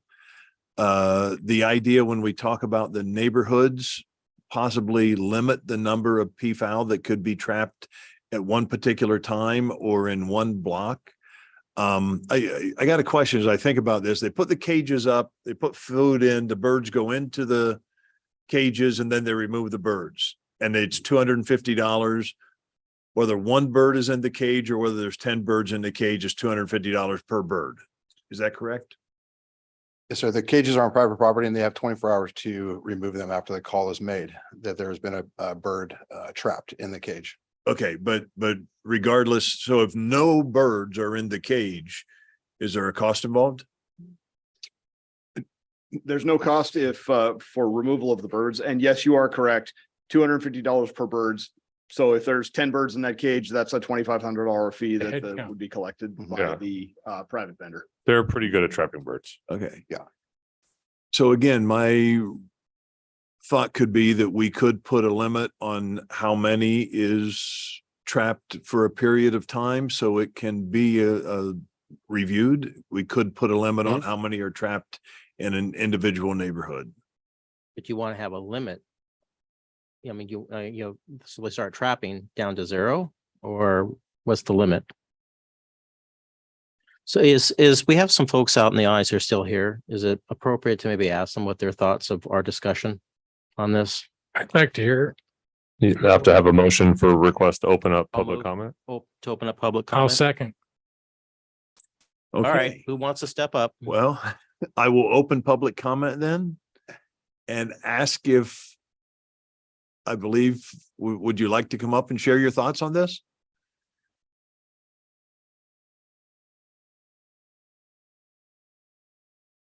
Okay. My husband and I are the ones that put the petition out there and went door to door. Our expectation was not to have every bird removed because we know people love the birds. Our expectation was to have our neighborhood and the people that we know be able to sleep at night, not have their homes damaged, and just feel like they are happy in their neighborhood. So it's hard to count the birds right now because they're hiding because it's hot. And so I did the same thing that you guys did and drove around and saw hardly any birds.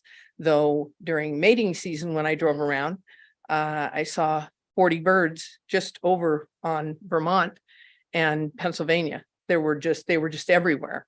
And so the problem is we're not having a problem. We ourselves at our home are not having a problem right now. There are times of the year that we have a horrible problem. We've lived in our home for 30 years and really our problem started 2 years ago. That there were people feeding birds. And so consequently, we ended up with lots of birds in our yard, lots of birds on our street, on our roof, on our cars, messes everywhere. And the noise was terrible. One of our neighbors is the one that came and played the peacock screech because they can't sleep. They're just having a hard time. So there are less birds right now because they are hiding and it's hot. And so trying to count them is rough. I don't disagree that we have way more birds than 71. There's definitely way more birds than 71. So I would say my personal opinion is to allow, there's a couple of areas that the birds live in. And I don't think they should all be removed from those neighborhoods, but I do think the population needs to be brought down. So maybe if you allocated to both those neighborhoods a certain amount to bring the population of those birds down so that people wouldn't have so many issues with them. And I understand you're saying, well, what if we don't get the problem birds? I don't know that there's specifically problem birds. I just think there's too many. That's the problem. There's just too many. So go ahead. Thank you. Oh, I agree with Patty. There's certain times a year where they're worse. Obviously, it's in mating season when all the birds want to peck at your windows, peck at your cars, poop all over. It's crazy. Right now is not a good time to count them because they are hiding. And it's crazy. We haven't really seen very many lately, but they are around. I saw 20 at one house yesterday in my neighborhood. So, you can tell where they like to go. Okay, thank you. So Can you offer us some expertise on where birds hide, Where do they hide please? right now when it's hot? Yes. I'm not really sure. to Okay, be honest with you, because I moved in to my house about a year ago, almost a year ago. And I think I mentioned at the first council meeting that during my buying process, I didn't see any birds. They told me there were birds, but I didn't see any. When we moved in September, there were lots of birds, like lots, 40, yeah. approximately 20 of them living in the tree across the street from me. Right now, we don't see very many. But I know they'll be back.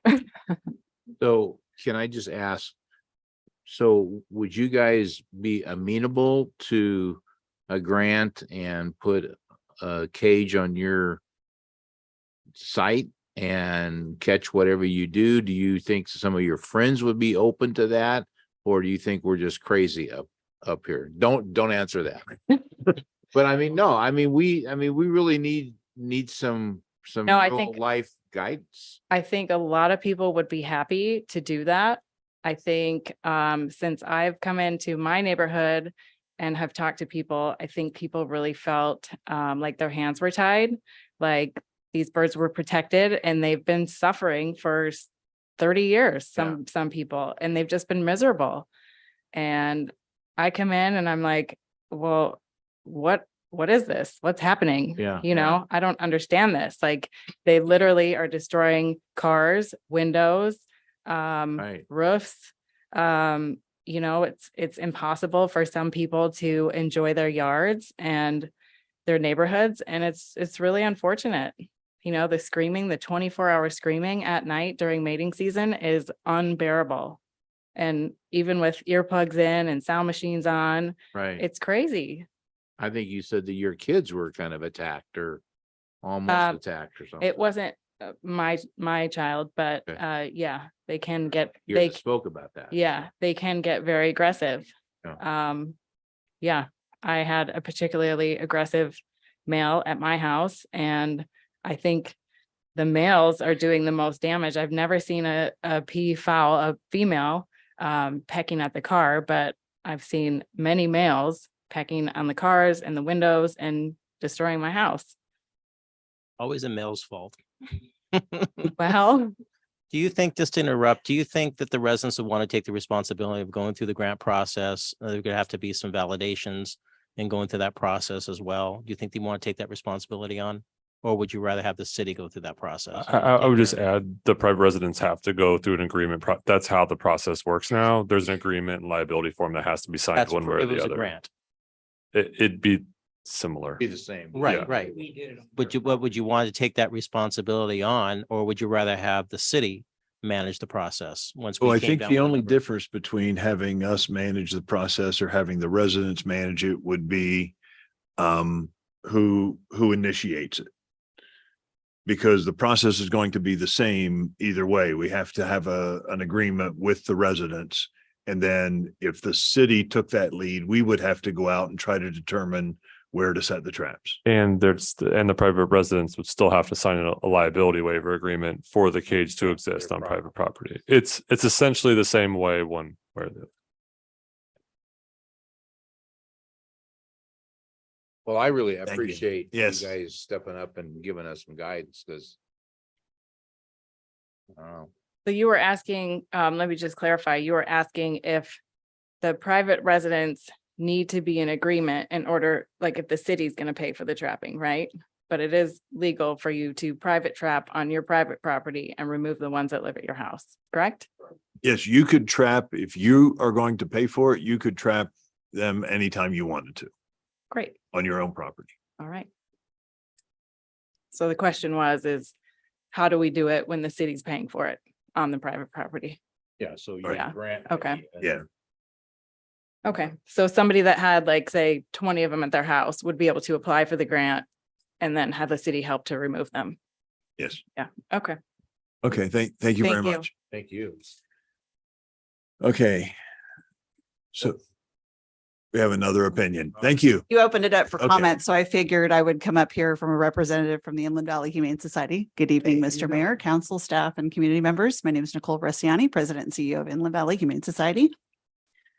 So I do want to clarify, had this conversation about the census we did not call it a census. We're very clear. So I want to just clarify something. It was a point in time, kind of like when we do the homeless count from a city's perspective, right? So you get this number and you make decisions. And I want to make sure, as the residents have articulated and some of you, that your concern is that the count is much higher. We don't live here, right? So we too are patrolling and we are seeing some birds, no birds, many birds, right?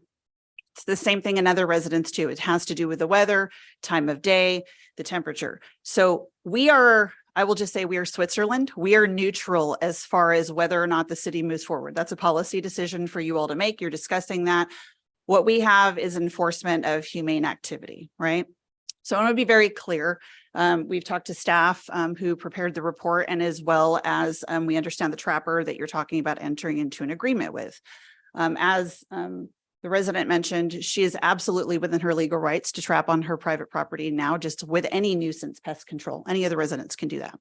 Inland Valley Humane Society goes out on a lot of calls in your community and others that we serve that ask us to abate pest control issues. And we tell them we will come out and, relocate raccoons, opossums, and things of that nature and help do yard audits, but we do not go inside your home, above your home, or under your home, right? So we will help do those things. My word of caution, and this is just to the city as well as to the residents that are looking at partaking in trapping, is that I understand the notification that's been said is that Raptor will come out within 24 hours of notification. We rent traps out for people to trap, whether it's feral cats or whether it's wildlife, and then we come and pick it up, or whether they're doing a relocation program or a trap, neuter, and release. One of the things that we require is that that animal has food, shelter, water, and care. So if these are 10 by 12, where are those going in terms of shade structure in the dead heat of summer, if we're going to move forward now? And it's within 24 hours of notification that they will come back. What happens if I go to work and it's 8 hours later and I come home and now I've noticed that the peacock, peafowl, peahen is in the trap? I don't know really how long it's been sitting there. So if it's 8 hours, and yes, it might have food and water, but did it have shelter? So we just need to be mindful of the fact that, is their turnaround truly 24 hours? Is what happens if somebody sets a trap and then goes on vacation? We will get those calls, and we have every legal right to go in and make sure we're taking care of that animal humanely. So I just want to put that out there, is that everybody who's signing those liability waivers needs to really understand the ramifications. We have had situations in the past where licensed trappers will not abide by the 24-hour rule. And I'm not saying Raptor is going to do that, but we have gone out and cut snares for coyotes. We will do whatever we have to legally do to protect the animals at the end of the day. So thank you. Thank you, Nicole. Okay, so what do we want to do?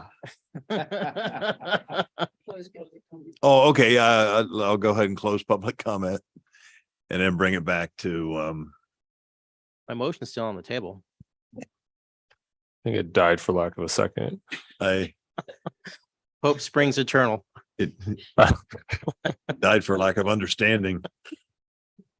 Well, so it sounds like from some of the public testimony, the issues aren't as bad right now because it's not meeting season with, so Next month. if I'm hearing that correctly, it's not as bad right now. So if there is time for staff to further evaluate and work with the neighborhoods, we're absolutely willing to do that work and trying to understand exactly. If I hear correctly, council's looking for some guidance on numbers. And I guess what staff's telling you is I'm not sure we have enough information to come back and tell you either a reduction total or total number we should have in the community. I can appreciate the screeching at night. We can appreciate the different times. We get more calls during mating season for coyotes and when they're little and bobcats. And so nature runs its course here in town, and our calls for service are dictated accordingly. We're more than happy to come back and meet with some of the neighborhood groups, figure out how to do that and come back with some more information if that's what the council needs.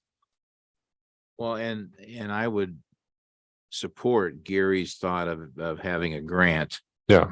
And I think that you've heard that we all feel like there needs to be a thinning of the pride. So whatever those two things mean can structure what you guys have come back with. I think we're more than happy to do some additional work on our end on a neighborhood basis and come back with the concept of a grant program that lets neighborhoods work together to request some removal of birds in their area. We'll do some additional research on on peacocks to peahens. If there's a better ratio that's out there, we'll make some additional phone calls. I forget the term that's in your staff report, but you don't need as many males, I guess is what we're finding out. So Have a hand. I think will be good for the 2 males. yeah, To be clear, there is a liability though to no, anybody trapping, as we heard from Nicole, that if it's going to be sitting there for longer, the resident's going to have a liability. they sign a liability waiver. So that's where we were very clear that the Shaking our head no, that they're still liable. no, that's exactly what I'm saying.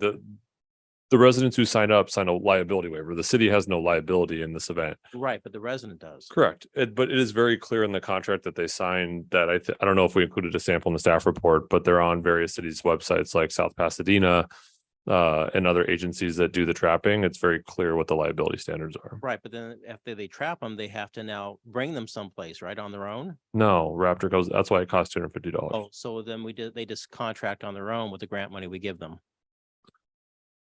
I think the thought process from the mayor I think reading is or trying to is that we would have money set aside, neighborhoods came that would be applied to that neighborhood in doing that project.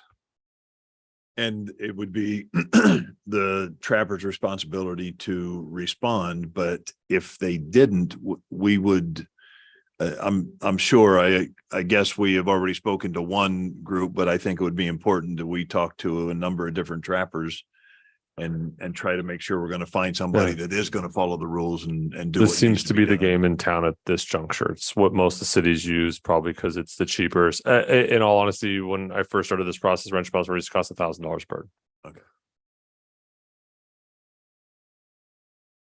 Okay, so Would you like us to come back? have enough direction Yes. to come back at a future? Yes. Okay. We will So- consider a grant program for so if I'm not mistaken, we'll work with neighborhoods, talk about a grant program and how that would work and come back to the council with more information on a neighborhood basis where peafowl tend to be congregated and look for some program requirements around that area. But are you also not going to get a better count? So we know what that number will get reduced To the down extent we can get better counts, we will absolutely do that. I have a sneaking suspicion that better count won't come till the next time it's mating season to get a true extent when they all come out and play. Or not. Maybe when it gets cooler, as they're saying. It's beautiful outside today, so. Okay, so. Is that fair? direction? Okay. We can move on. We all okay? Sure. Okay, we're working on it. So. Okay, let's move on to, where am I at? Item number 12, a resolution of the Glendora City Council adopting a position on anti-hate. And I believe, Adam, you're going to give us a report? Yeah, good evening, Mayor and City Council again. Oh, item's over. You can't leave yet. Yeah.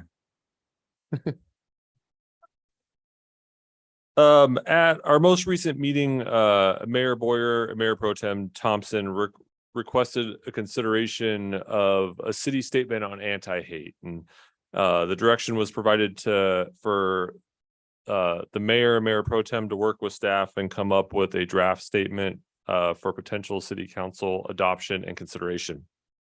So I think it's important to point out why we're here this evening. So on a regular basis, the city receives requests from individuals and groups and organizations requesting the city either formally recognize celebrations, remembrances, events, initiatives through the issuance of proclamations, resolutions, and the issuance of certificates.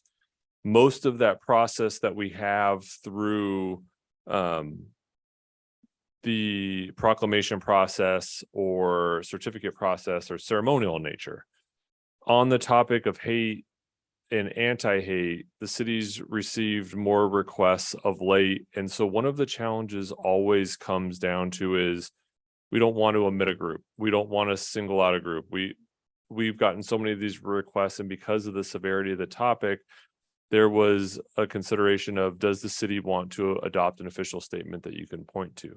And so the process before you this evening is a possible resolution that's attached. As part of the resolution is an anti-hate statement that I'll let the mayor and mayor pro tem talk a little bit about.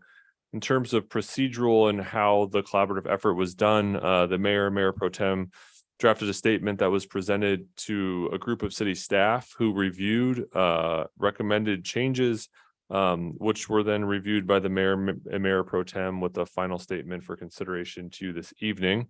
The entire statement is in your report this evening, but the request before the council is to adopt a resolution. I know the speaker earlier this afternoon made some comments on requested changes. The staff is happy to answer any questions about the city's policy for recognizing various groups' initiatives, but I think the weight of the topic felt a little more significant than just a ceremonial type of initiative, and maybe the city needed to make a statement that it points to, because we do receive quite a few requests. So with that, turn it over to the mayor. Okay, appreciate it. Thanks, Adam. Mendel, do you want to start? Yeah, thank you, Mayor, and Adam, thank you. Those words were spot on, and I want to say thank you to you and staff for helping to guide us through this. I am 69 years old, and I've lived through the Watts riots and integration that the high school that I went to was involved with, Muir, and Pasadena attempted to integrate, and it did not go as planned. It actually failed. And so I have been exposed to a degree of what hate looks like from a racial standpoint, a religious standpoint. And there's absolutely no room for hate. Now, my 69 years has given me the wisdom to know that a statement like this is not going to stop hate. I wish it could. I wish it would. But even the Bible does not stop hate and other forms of that. But the city needs to be clear. We don't embrace hate. We don't support hate of any kind, whether it's faith-based or race-based or sex-based or anything. It's just not right. We had an example of that just last week up at Cedar Glen when a woman was shot and killed because of pride flags hanging on her store. That is evil. And hate is the lack of light and enlightenment. It's the lack of respect. It's the lack of care. It's the lack of love. You know, I can recall back when our kids were, born and babies, and we loved them. We never once, we hated them. We hated the 2 o'clock screaming, but we didn't hate them. And so I think what Gary and I and others have tried to do is make it very clear that this city does not embrace hate.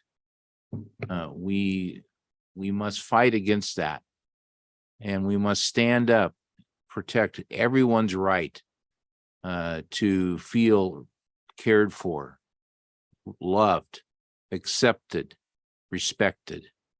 And it starts at home. It starts in our hearts and our minds. We pray that our schools will do that.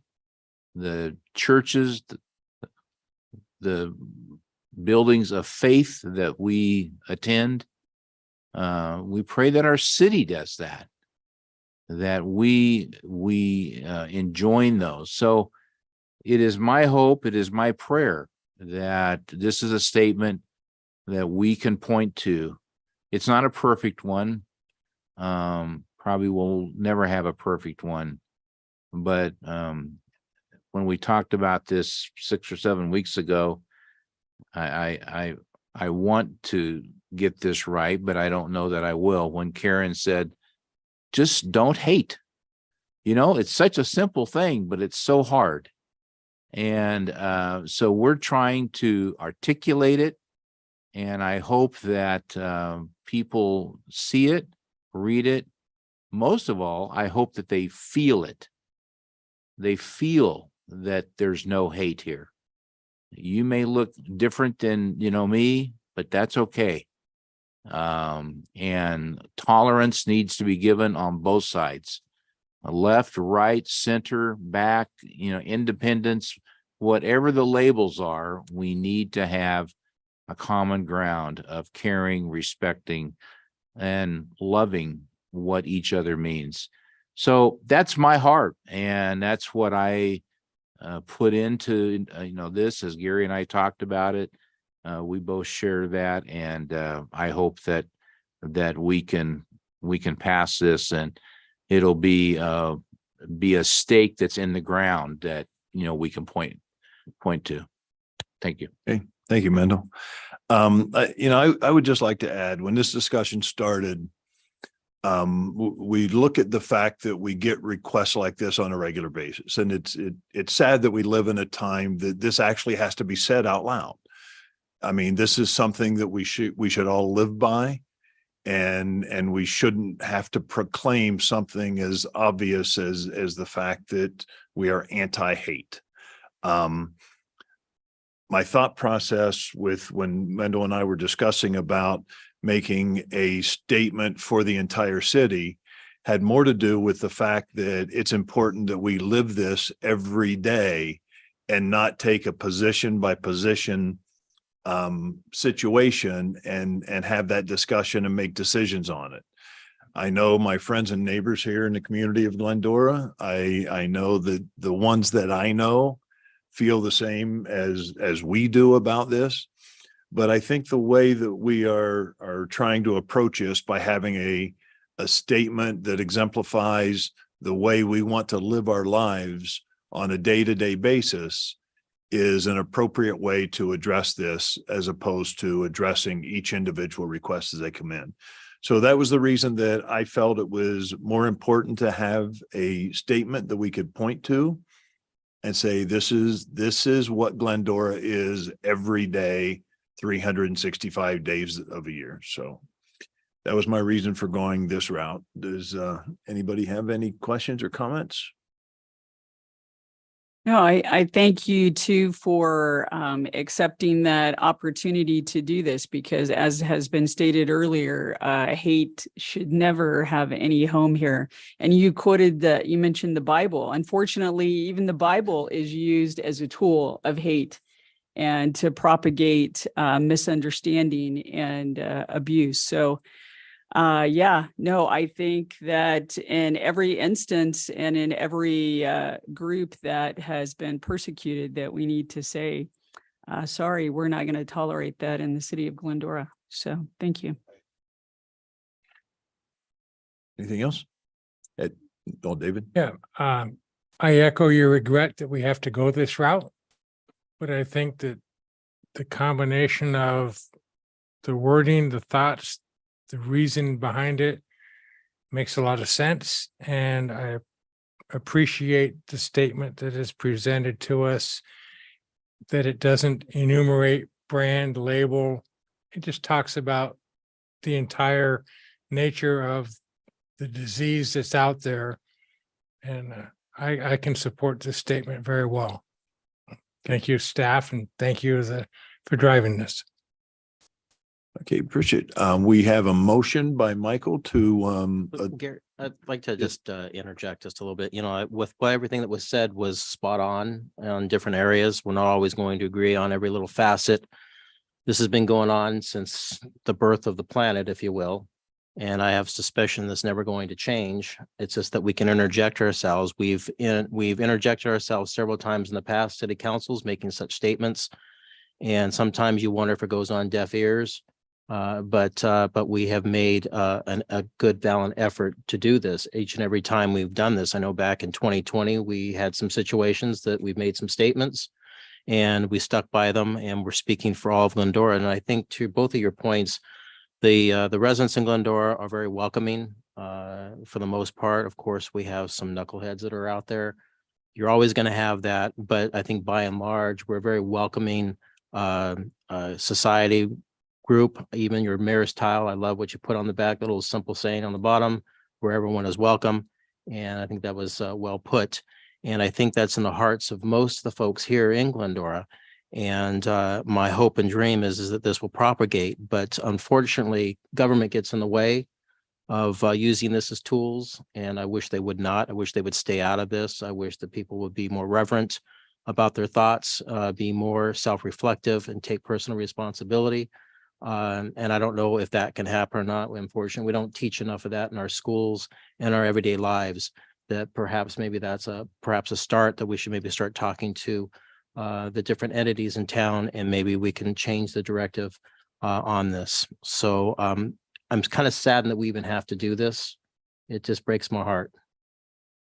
No, every step is a baby step. And as long as we're all going in the right direction together, I think we're doing the right thing.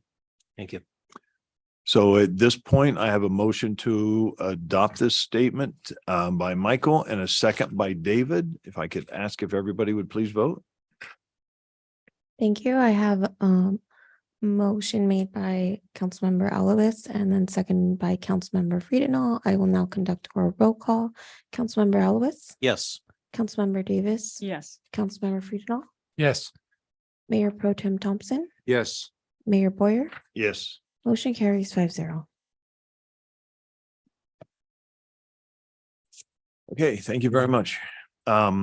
With that, we'll move on to new business. Item number 13 is the award, the contract for Fink Minor Park Phase 2, Plan number 1365-2 to DD Systems, Inc. in the amount of $1,044,717. And I invite engineer Malia is here. Hey, Malia. I was looking for the name. Welcome tonight. Thanks for staying with us. Good evening, Mr. Mayor, council members. Tonight I will be presenting the award of the contract for Fink Minor Park Phase 2, Plan number 1365-2 to DD Systems Incorporated in the amount of $1,044,718,000. Next.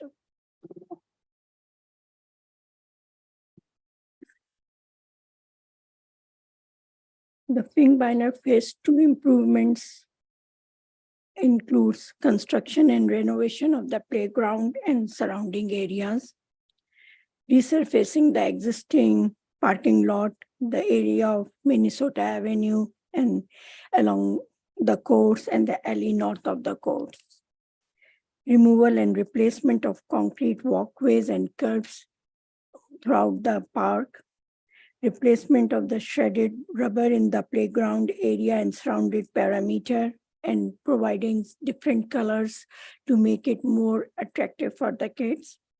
Construction of ADA compliant curb ramps in the walkways, landscape and irrigation modifications, upgrade of electrical panel at Fink Minor Park for increased reliability and the safety.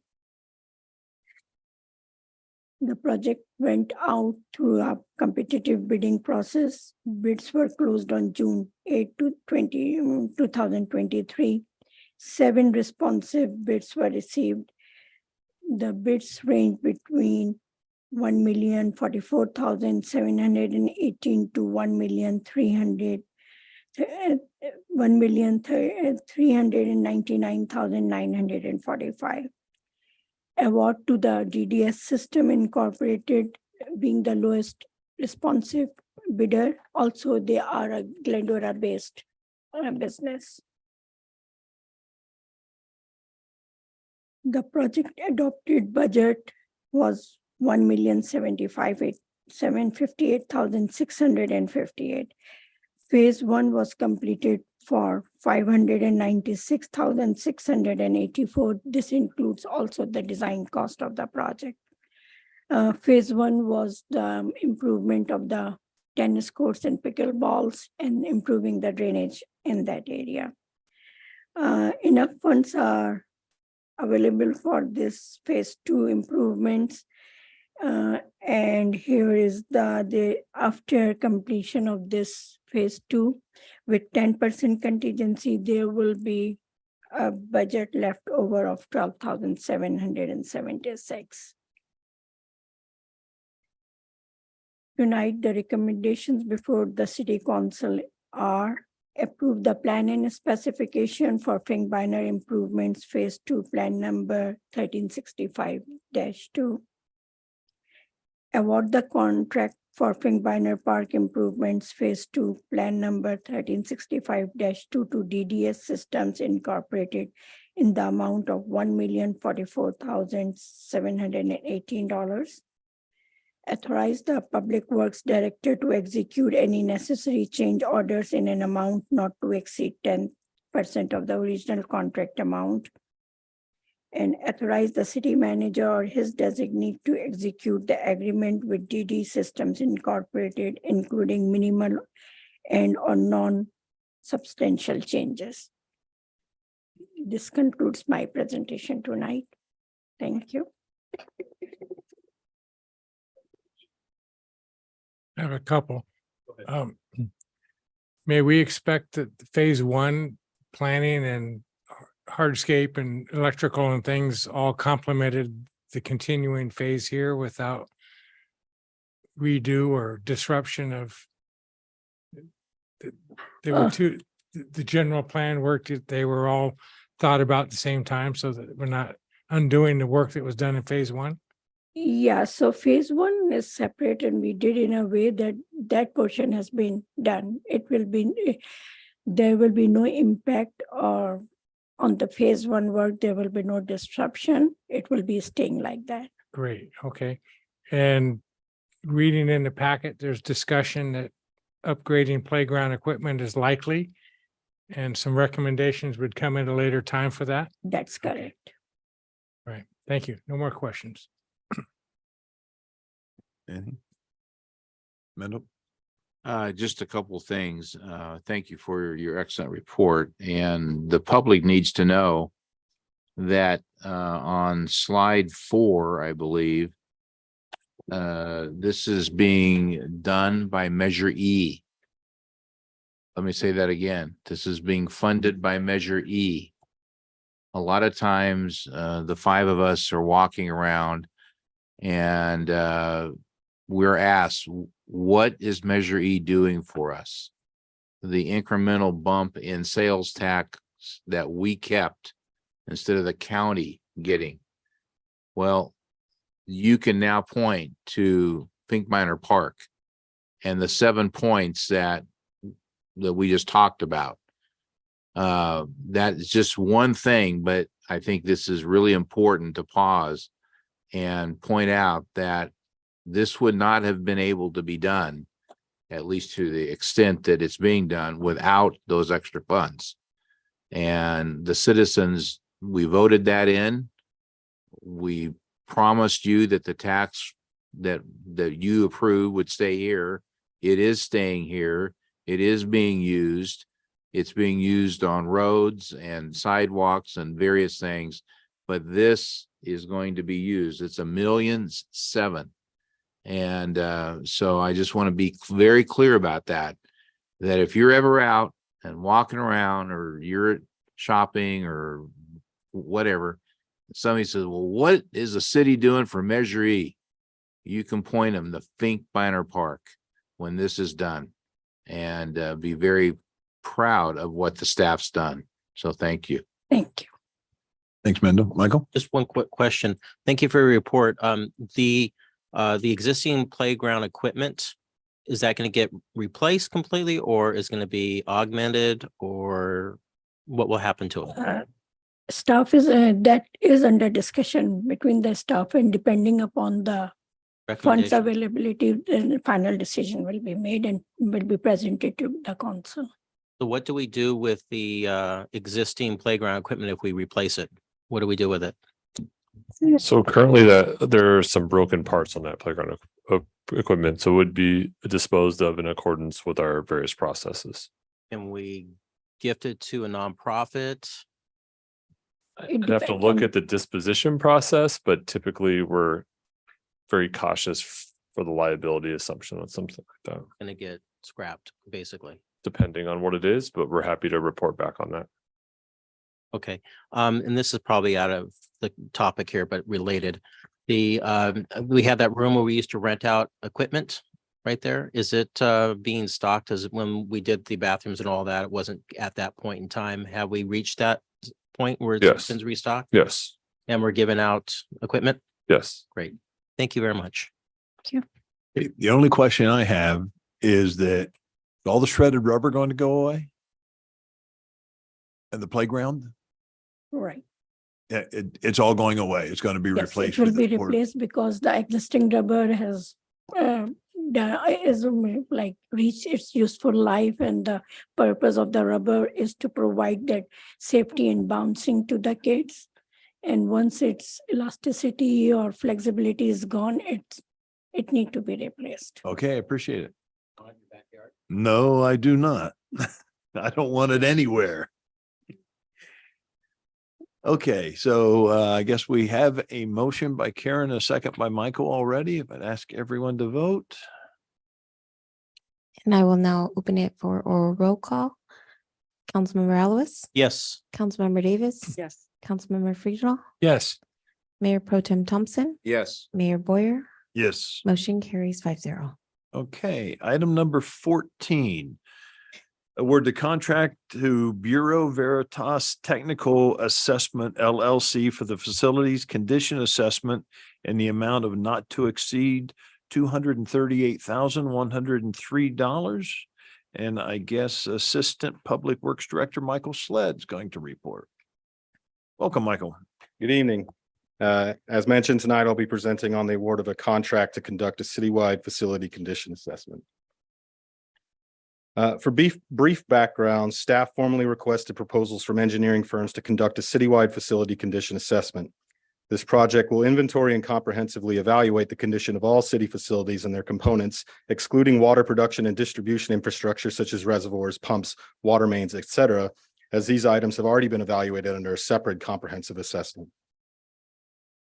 16 companies reviewed the RFP and 5 submitted proposals. Staff from the Public Works Department's Engineering, Parks, and Facilities Divisions reviewed the proposals along with the Community Development Department's Building Division, interviewed each vendor, and evaluated the proposals independent of costs as allowed for professional services. Scores shown here reflect staff's evaluation of each proposer's demonstrated project understanding, relevant staff experience, assessment strategy, and schedule. Staff ultimately determined that Bureau Veritas was the most qualified proposer to meet the city's particular needs. Bureau Veritas is an architectural and engineering firm focused solely on building life cycle and capital planning studies, and has provided similar services to many cities in the region, including Pasadena, Burbank, Temecula, Riverside, El Segundo, San Marino, and many others. The assessment is expected to last approximately 5 months, with the final report anticipated in February 2024. Included in the report will be an overall facility condition index rating, or FCI, for each facility, similar in concept to PCI for pavement, and a 5, 10, and 20-year capital plan recommendation with the cost table sorted by building and system ranked by recommended priority for repair. Assessments will also be barcoded with unique numbers, which the city can then integrate with the upcoming new computerized maintenance management system to allow detailed tracking of facility maintenance operations and costs. Also included in the assessment will be a limited accessibility compliance assessment, which will provide a general statement regarding each building's likely compliance with the Americans with Disabilities Act, help identify whether the city may be exposed, and whether there is a need for further review. Finally, along with the facility condition assessment, Bureau Veritas will provide an energy audit and report, including all identified energy optimization and conservation opportunities for each location. Overall, these assessments will be essential in developing a clear, objective strategy recommendation for capital projects as they relate to the city's facilities and be key tools in helping the city continue to achieve strategic goals of maintaining financial stability and sustainability, enhancing and modernizing the organization, and improving and maintaining the city's infrastructure and facilities. Thank you. That concludes my presentation. Okay. Thank you, Michael. Any questions, comments? No, Michael? Just one Good. quick question, Michael. Did I hear you say that staff already did a preliminary review of the condition, or did I hear that incorrectly? No more than our kind of cursory day-to-day work. We spend most of our time addressing things that are already broken. We don't need that much of an assessment for it. So yeah, but no, nothing to the detail that these people will be doing to it. These will all be architects and engineers and people who are really experienced professionals in evaluating all these different systems. So you have an idea of what's going to have to get fixed. So when that report comes back, you're going to be able to validate it, that it's accurate. Exactly. And that's the data we'll be receiving and putting into the computerized maintenance management system. It'll represent a living document. It's something that we can update that data over time as we repair and address those things in it. And they have tools they can provide to where it'll continue to update that and provide future recommendations and like a kind of an ongoing plan for capital improvements for facilities. Okay, perfect. Thank you. Yep. Okay, I've got there we go. Motion by Mendel and a second by Michael. If everyone would please vote. I will now conduct oral roll call. Councilmember Alves? Yes. Councilmember Davis? Yes. Councilmember Friedenau? Yes. Mayor Pro Tem Thompson? Yes. Mayor Boyer? Yes. Motion carries 5-0. Okay, thank you very much. Thank you. Okay, on to item number 15. And I think, is it possible to combine items number 15 and 16 as they're both going to be presented by Chisholm? And That's correct. okay, Yes, that's correct. so we will consider item number 15 to approve an agreement with Horizons Construction Company International, Inc. for an emergency street repair at 1105 East Route 66 in the amount of $76,756. And item number 16, a consideration of a resolution to declare an emergency for the water main break of street repair on Eagle Ridge and approve of an agreement with Big Ben Engineering in the amount not to exceed $719,398. Okay, with that, Chisholm, welcome. All right. Thank you, Mr. Mayor. Good evening, members of the council. This report is actually will consider a resolution to declare an emergency for one of the many catastrophic main breaks that we've experienced over the course of the past year. And also to approve an emergency contract for one of our on-call emergency contractors, Big Ben Engineering, to repair such leaks. And just to provide some background history as it relates to the leaks that we are currently experiencing. Very simple graphic, but really tells a compelling story as to the need to reinvest into our water infrastructure. This actually shows a number of main breaks that we've experienced dating back about a decade to 2013. And so you can see in 2016, our main leaks actually peaked at around 439. And it was around this time when we actually ramped up our pipe replacement program and hence the decrease in subsequent years. However, in 2022, we've hit another inflection point on this graphic, and we are starting to see not only an increase in the frequency of leaks, but also the severity and the catastrophic nature of these leaks. And just to further contextualize this, in the last 4 months alone, we've experienced a total of 149 leaks. So that's the months of April, May, June, and July. So that's about 1.2 to 1.3 leaks each day. So really this, along those lines, staff will be putting together, and we substantially completed our infrastructure assessment, our comprehensive water assessments, which will actually take a look at some of these critical issues, not just our pipeline infrastructure, but also our reservoirs, our storage tanks.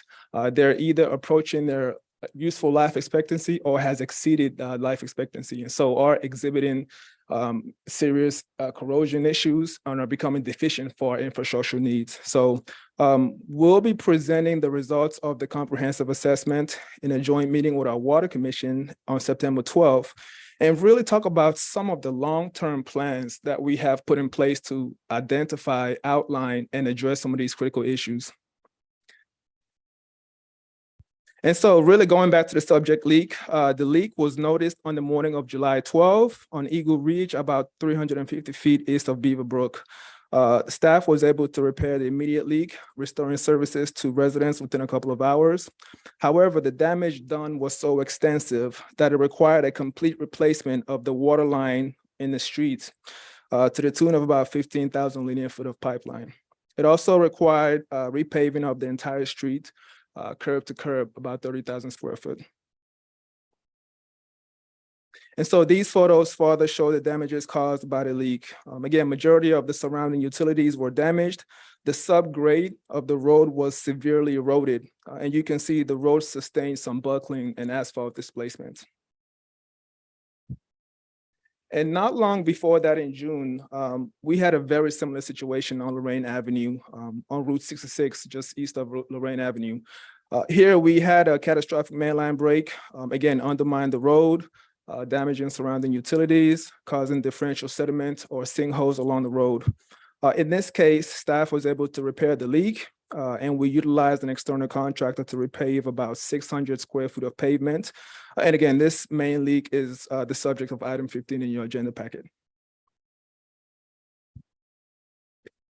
And so going back to Eagle Ridge, Water Division, we held an emergency site visit with all 4 of our emergency contractors, and we were able to put together an emergency bid package within a couple of days to solicit bids to repair this leak.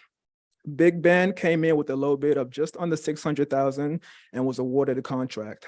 I should also note that Big Ben has worked with the city on several similar emergency projects in the past and have consistently provided quality work for the city. As all emergency projects, we are allocated a 20% contingency for this project, in which we've exercised about 8% for some additional subgrade work that needed to be done. And so this is the current status of the project. Again, just to recap, the leak was noticed on July 12th. Repairs were made by the water line to surrounding streets. And then the permanent construction of the water line actually began on July 24th. Again, that's about 1,500 linear foot. I should note that we are replacing the water line with PVC, which is not as corrosive and can mitigate corrosive activities better than DIP or ductile iron pipes. And also, as of today, we've actually switched over all residents from the old main to the new main. And by late August, we anticipate on starting a paving portion, again, about 30,000 square foot of paving for the streets. And we anticipate the project to be completed by early September. And so that concludes my presentation, and these are the recommendations today. Okay. Any questions? Great. Nope. Yep, go. Thank you, Chisholm, for your report. On that one slide that you showed there with the graph of the amount of leaks that we've had in the past, is there any correlation with the amount of rainfall that we've had with saturation and expansion of the dirt? To my knowledge, there's no correlation with rainfall. This is primarily due to old antiquated infrastructure. Okay. All right, thank you. Yeah. Okay, so just for clarification, are we voting independently on item number 15, then 16? Are we voting on both of them together? Yes, they're all of the required items you need to approve for both items are on this summary slide. Oh, so it's just going to be one vote for both 15 and 16? Yes. Okay, just to make sure we understood the motion. We have a motion by Mendel and a second by David. Make sure we need both sides. So, Turns out I was wrong. Okay. yes, so let me just clarify that the motions before council currently are to approve the agreement with Horizons for the construction company international for the emergency street repair for at 1105 East Route 66. Authorize Public Works to execute any necessary change orders in an amount not to exceed 10% of the original contract amount, and authorize the city manager or designee to execute the agreement, along with the 4 recommendations standing before you on this slide. So there's So we're going to need a second motion for item number 16. no, I have all 3 of those recommendations. I've just read the 3 that aren't on the slide into the record. Okay. So I just need a motion on those 7 items. Okay. We understand still. I understand. Okay, we're good. Everybody, please vote. Okay, so we have a motion by Mayor Pro Tem Thompson and seconded by Councilmember Friedenau.